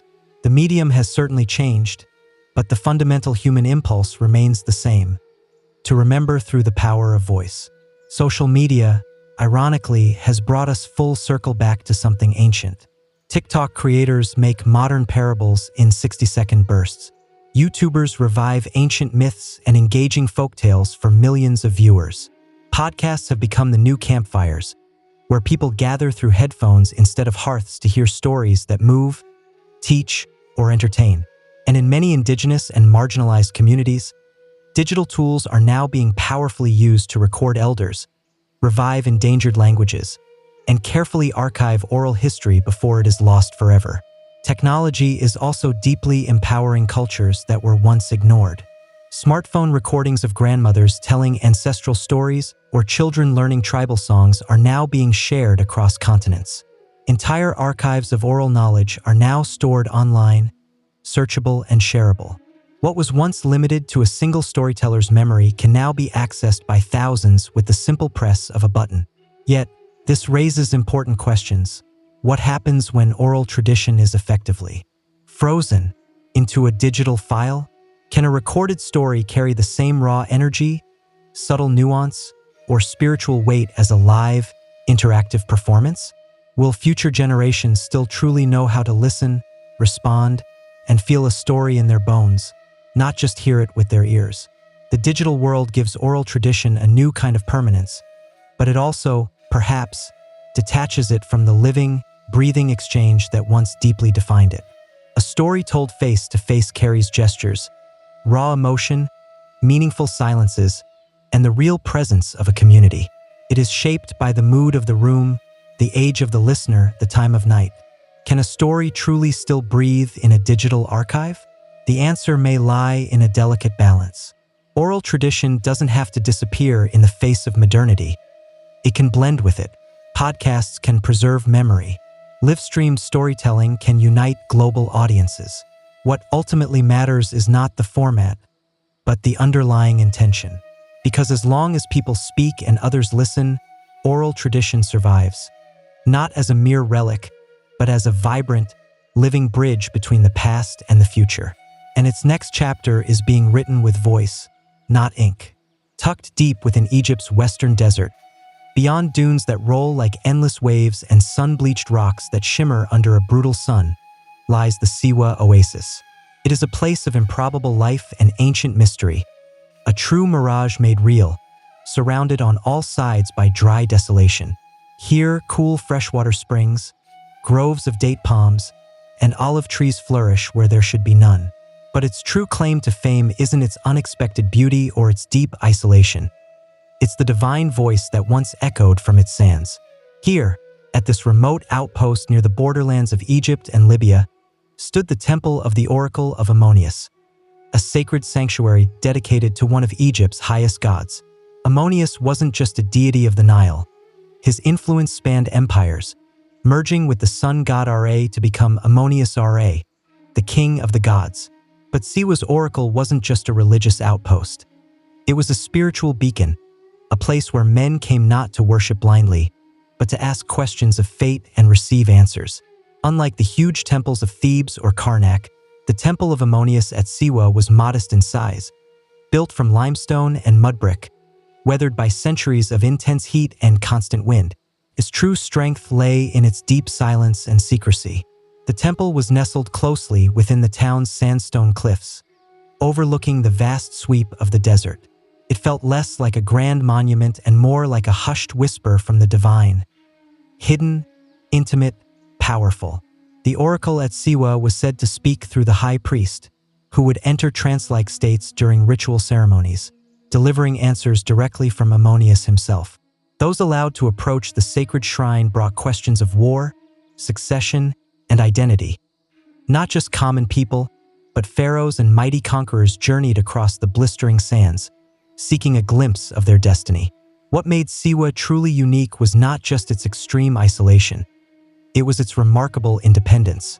Though officially part of Egypt, the oasis existed at its own distinct rhythm. Its inhabitants spoke a Berber dialect, and its priests were not just tools of the state. They fiercely guarded the oracle with an impressive autonomy. The desert itself served as a formidable barrier, both literal and spiritual. To reach Siwa was a deep test of will, but to hear the oracle's voice was to receive something few ever did. Certainty from the gods, or so it was believed. The oracle of Ammonius at Siwa was fundamentally different from other oracles. It didn't live in the bustling cities of Egypt or the luxurious temples of the Nile Valley. It existed in deep silence, surrounded by nothing but towering dunes and the haunting whisper of the wind. This very isolation gave it an almost mythical mystique and immense power. People genuinely believed that only in such deep stillness could the gods truly be heard. The rituals around the oracle were shrouded in deep secrecy. The high priest, acting as the divine mouthpiece of Ammonius, would go into the inner sanctum, a sacred space where only a select few were ever allowed to enter. There, in a chamber heavy with thick incense and guarded by ancient stone walls, he would enter a trance-like state, his voice said to carry the undeniable weight of divine wisdom. Questions were asked in quiet tones, and the answers, once given, were obeyed without question. The answers themselves were often cryptic, shrouded in ambiguity, yet undeniably full of deep meaning. Like the Greek oracle at Delphi, the oracle of Siwa rarely spoke in direct terms. Its power lay in subtle suggestion, in offering deep direction without dictating absolute fate. But unlike Delphi, the Sivan oracle was also deeply intertwined with Egyptian religious cosmology. It wasn't just a seer, it was a direct channel to a god who was also a king. Pilgrims flocked from across North Africa and beyond, bravely enduring the merciless journey through the western desert to hear the oracle speak.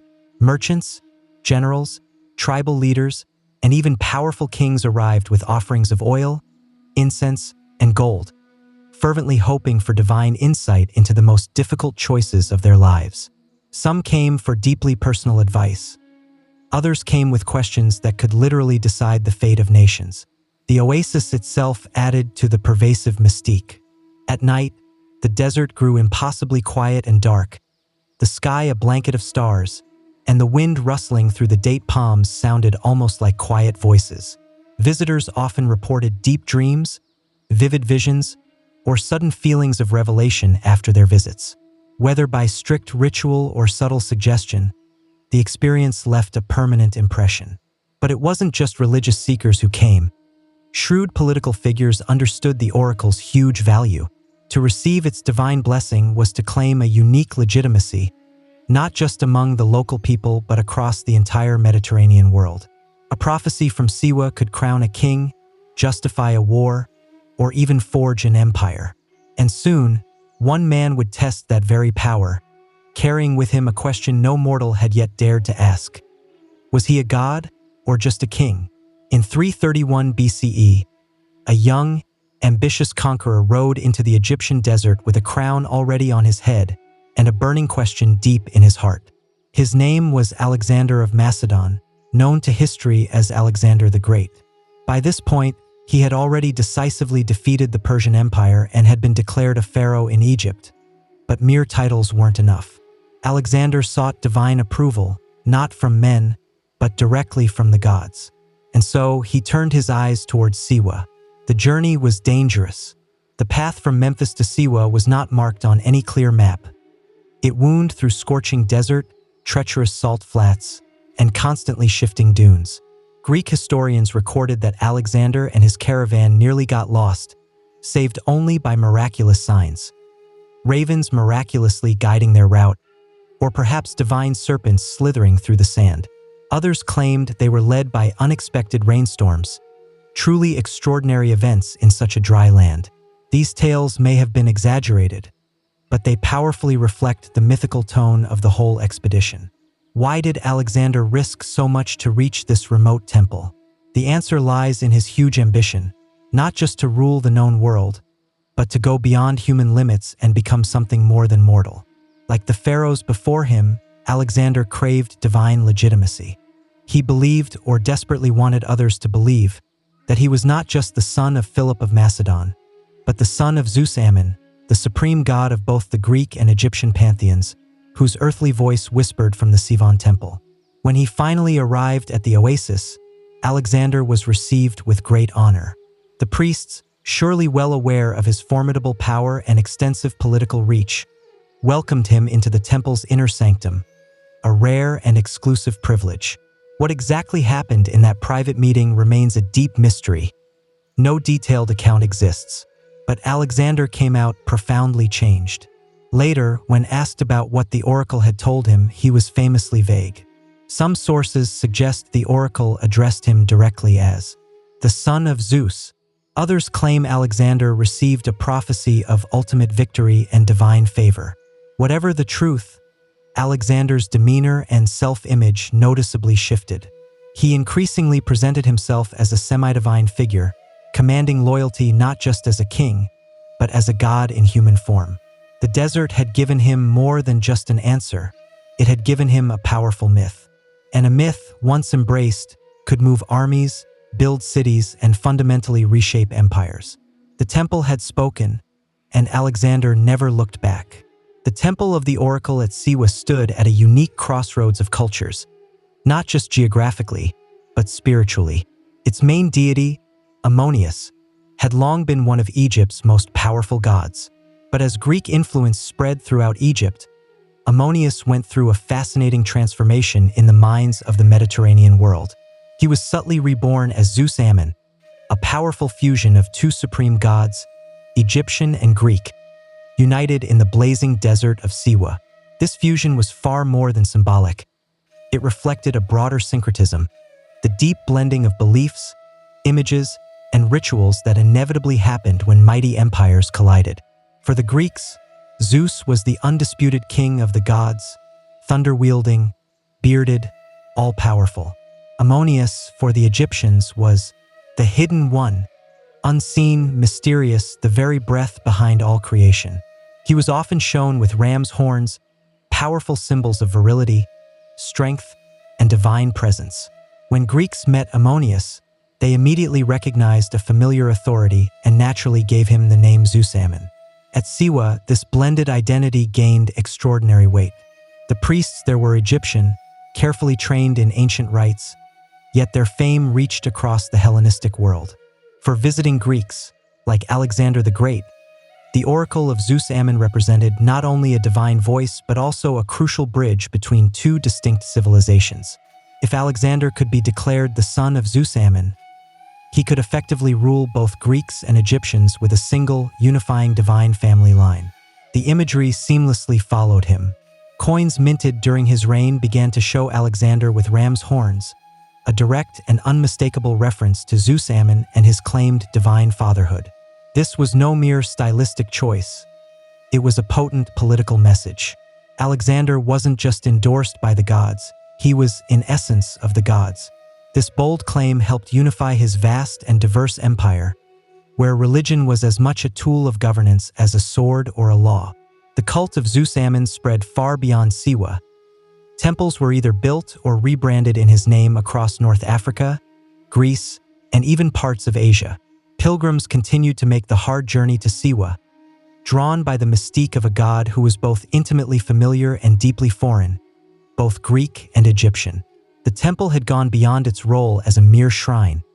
It had become a cosmic junction where empires, gods, and destinies met in the echo of its powerful oracle. And in that deep transformation, Zeus Ammon reigned supreme. Unlike the towering pylons of Luxor or the sprawling avenues of Karnak, the temple of the oracle at Siwa was modest in its physical size, yet monumental in its spiritual importance. Built directly into the limestone cliffs of the Agurmi Hill, the structure blended seamlessly into its desert surroundings, almost as if it had naturally grown from the very rock itself. But this wasn't a failure of grandeur. It was a deliberate choice. The temple's true power came not from its imposing size, but from its deep secrecy. Approaching the temple, pilgrims would navigate winding paths and narrow gates, gradually going up toward a sanctuary intricately carved into the hill. The complex included a forecourt, a small hall, and finally, the Holy of Holies, the inner chamber where the oracle's divine voice was said to live. This ultimate space was strictly off-limits to all but the high priest and a select few people, such as Alexander himself. Its apparent simplicity cleverly hid its immense sacredness. There were no grand statues or elaborate golden shrines, only deep silence and the unseen, palpable presence of a god. The temple's design served a deliberate purpose: to disorient and humble the visitor. The tight corridors and sharp angles forced visitors to slow down, to lower their heads, to move with caution and reverence. In the vastness and open exposure of the desert, the temple offered a deep sense of enclosure and stillness. Light barely entered the inner sanctuary. Incense would have hung heavy in the air, and echoes turned whispers into something truly otherworldly. Scholars believe the temple may have had roof openings or vents designed to carry the priest's voice into adjoining rooms, dramatically heightening the theatricality of the oracle's declarations. From the shadows, a god would speak, and listeners would be filled with awe, not because of what they saw, but deeply by what they heard. The architecture wasn't just functional. It was carefully crafted ritualistic theater. Surrounding the temple were other vital structures: priests' quarters, ritual pools, and sacred gardens, all fed by natural springs. Even in this dry land, Siwa was blessed with abundant water, further cementing the belief that the oasis itself was touched by divine hands.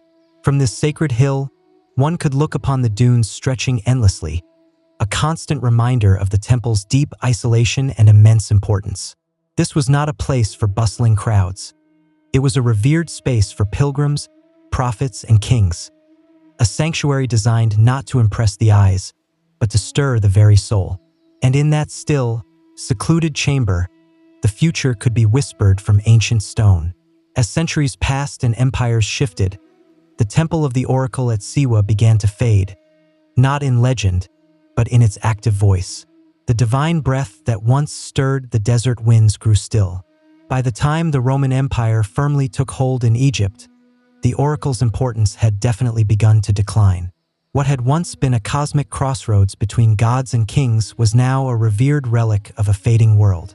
There was no single, sudden moment when the oracle fell silent. It was a slow, gradual unraveling. After Alexander's death in 323 BCE, his generals fought bitterly over his vast empire, and the political unity that had given the temple such prestige eventually dissolved. Though Zeus Ammon continued to be worshipped in name, the hard pilgrimage to Siwa no longer had the same magnetic pull. Power shifted decisively back to the Nile Valley and to growing cities like Alexandria, where philosophy and empirical science began to gradually replace unquestioning faith. The rise of Rome brought new gods, new laws, and new priorities. Roman emperors paid lip service to Egyptian cults, but the centralized, bureaucratic religion of the sprawling empire left little room for the shadowy ambiguity of ancient oracles. Shrines like Siwa's were increasingly seen as quaint remnants of a mythic past, respected, perhaps, but no longer consulted for vital matters of state. Then came Christianity. As it rapidly spread across Egypt in the early centuries CE, it cast a harsh, unforgiving light on the old pagan ways. By the 4th century, under the Christianized Roman Empire, temples to the ancient gods were systematically being shut down or repurposed. Oracles were denounced as demonic or deceitful, and in this sweeping religious upheaval, the voice of Ammonius at Siwa, already a mere whisper, was finally silenced. The temple itself eventually fell into disrepair, its ancient stones weathered by the relentless march of time and swirling sandstorms.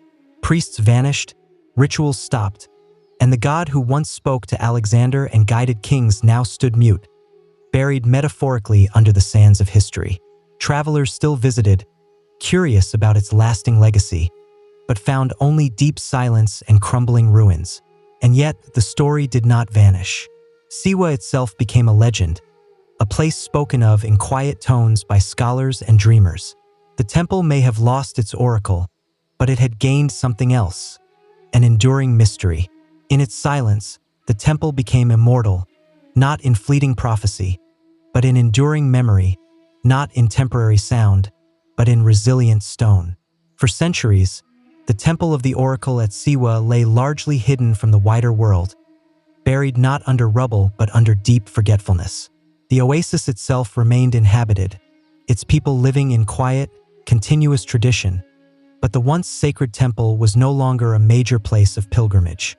Its walls weathered under constant desert winds, its legends, though still told among locals, had faded from global memory. That began to change in the 18th and 19th centuries, when European explorers and scholars, swept up in a wave of intense curiosity about ancient Egypt, turned their attention to the vast western desert. Siwa was notoriously hard to reach, its isolation powerfully protected by harsh terrain and wary, independent tribes. But in 1792, the first documented European, an Englishman named William George Brown, bravely made the journey. Others followed, drawn by persistent rumors of a lost oracle, famously visited by none other than Alexander the Great. By the early 20th century, archaeologists and historians began seriously surveying the ruins. The Agurmi Hill complex was identified as the highly probable site of the Temple of Ammonius. Though modest in size, the structure remarkably matched descriptions from ancient texts. A central chamber, thick defensive walls, and its commanding view over the surrounding oasis. The temple wasn't grand, but it was exactly where history said it would be. Excavations were limited and cautious. The site had suffered considerable erosion, but some stonework and fragmented inscriptions remained. Fragmentary as it was, the architecture spoke volumes. A stone altar, traces of ancient columns, rooms seemingly aligned with celestial bodies. Each subtle clue confirmed that this windswept ruin had once held the ear of kings and gods. More than just archaeology, it was the captivating mythology of Siwa that truly drew widespread fascination. The powerful idea that Alexander had stood here, alone in a remote desert sanctuary, hearing words that would completely change empires, captured the imagination of generations. Poets, historians, and brave travelers romanticized the hard journey, skillfully blending fact and legend into a timeless narrative. Today, visitors still come to Siwa, not to consult a silent oracle, but to feel the deep echo of its stillness. The temple, though worn, remains standing. Its stones are bleached by the sun, its walls crumbling, but the very air around it still hums with something ancient, something unresolved. Ruins don't need voices to speak. They communicate through their sheer presence, through pervasive mystery. And in Siwa, the stones eloquently remember what the world once forgot. Though the temple no longer speaks with the booming voice of gods, the oasis of Siwa still breathes with vibrant life, rich culture, and enduring memory. Far from being a forgotten outpost, Siwa remains a dynamic, living community, its people proud guardians of a heritage that stretches back millennia. The oracle may be silent, but the traditions it once inspired still ripple powerfully through the town's unique language, its cherished rituals, and its rhythmic way of life. Sivans speak a distinct Berber dialect known as Siwi, unique in Egypt and a testament to the oasis's ancient roots. Oral storytelling remains vitally important, just as it did in the days of the oracle. Elders pass down ancient myths, intricate family histories, and rich local legends, subtly blending Islamic faith with pre-Islamic customs. Many Sivans still tell tales of Alexander's visit, not from books, but directly from living memory. The architecture of Siwa also beautifully preserves echoes of its deep past. Traditional mud brick buildings, naturally cool in the searing desert heat, line the town, and the ruined fortress of Shaili, built from salt and clay, still towers majestically over the oasis like a spectral ghost of another age. The design of these structures reflects a remarkable continuity of form and function that has gracefully resisted change for centuries. Siwa's sacred geography remains potent. Nearby springs and pools are still deeply respected. Cleopatra's Pool, a natural spring believed to have been used by the famous queen herself, remains a popular spot for both locals and visitors. Rituals tied to fertility, harvest, and healing still happen, many layered with Islamic prayers but rooted in far older traditions. Even marriage festivals, like the annual celebration at Gebel Dakar, preserve elements of Siwa's deep spiritual past. Families gather, songs echo through the air, and matches are made, not unlike the ancient gatherings once held at the temple, where people sought guidance not only for war and kingship, but for life itself. In the modern age, Siwa has quietly turned into a pilgrimage site of a different kind, not for prophecy, but for deep peace. Travelers seeking an escape from the relentless noise of modernity come here to wander through the tranquil palm groves, immerse themselves in the desert silence, and reflect on a distant time when gods were said to speak from stone. Siwa powerfully reminds us that history is not only discovered in books or unearthed under the ground. It lives vibrantly in people, in cherished customs, in enduring memory. And through them, the oracle still murmurs, not in thunderous announcements, but in gentle whispers. The temple of the oracle at Siwa may no longer stand in its complete, ancient glory, but its legacy endures powerfully in myth, in memory, and in the minds of those who seek meaning beyond what is just written. For centuries, its voice guided kings and offered comfort to pilgrims. Its deep silence today only deepens its mystique. Few places in the ancient world had such a palpable air of sacred uncertainty, a space where questions were heavier than definite answers, and silence itself could feel divine. Siwa's oracle lives on, not through revived rituals, but in the compelling stories we continue to tell. Alexander the Great's visit remains one of history's most captivating crossroads. A mortal man, surrounded by endless sand, desperately seeking confirmation that he was more than human. Whether the oracle truly declared him a god or just let him believe it, the outcome was undeniably the same. Destiny was fundamentally shaped. The enduring fascination with Siwa comes from this powerful fusion of history and myth. It asks timeless questions of us. Can ordinary men become gods? Can destiny truly be revealed?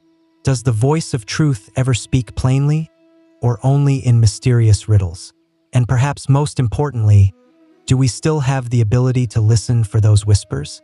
Modern seekers visit the ruins not with questions of empire or conquest, but for clarity, for stillness, for presence.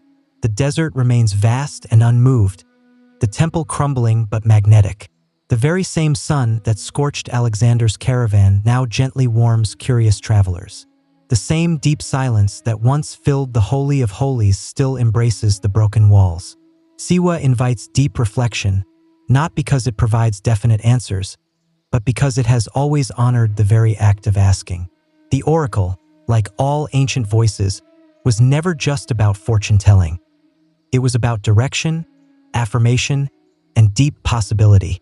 The journey across the sands was never just a physical trial. It was a powerful ritual of transformation. You didn't just arrive at the temple, you became someone else along the way. Today, as we face our own deserts of meaning, identity, and purpose, perhaps the oracle still has something vital to offer. Not a booming voice from the distant past, but a quiet, persistent suggestion in the mind. Who are you, really? And what are you truly becoming? The temple is dust. The voice is gone. But the question remains. And that, perhaps, was always the true prophecy.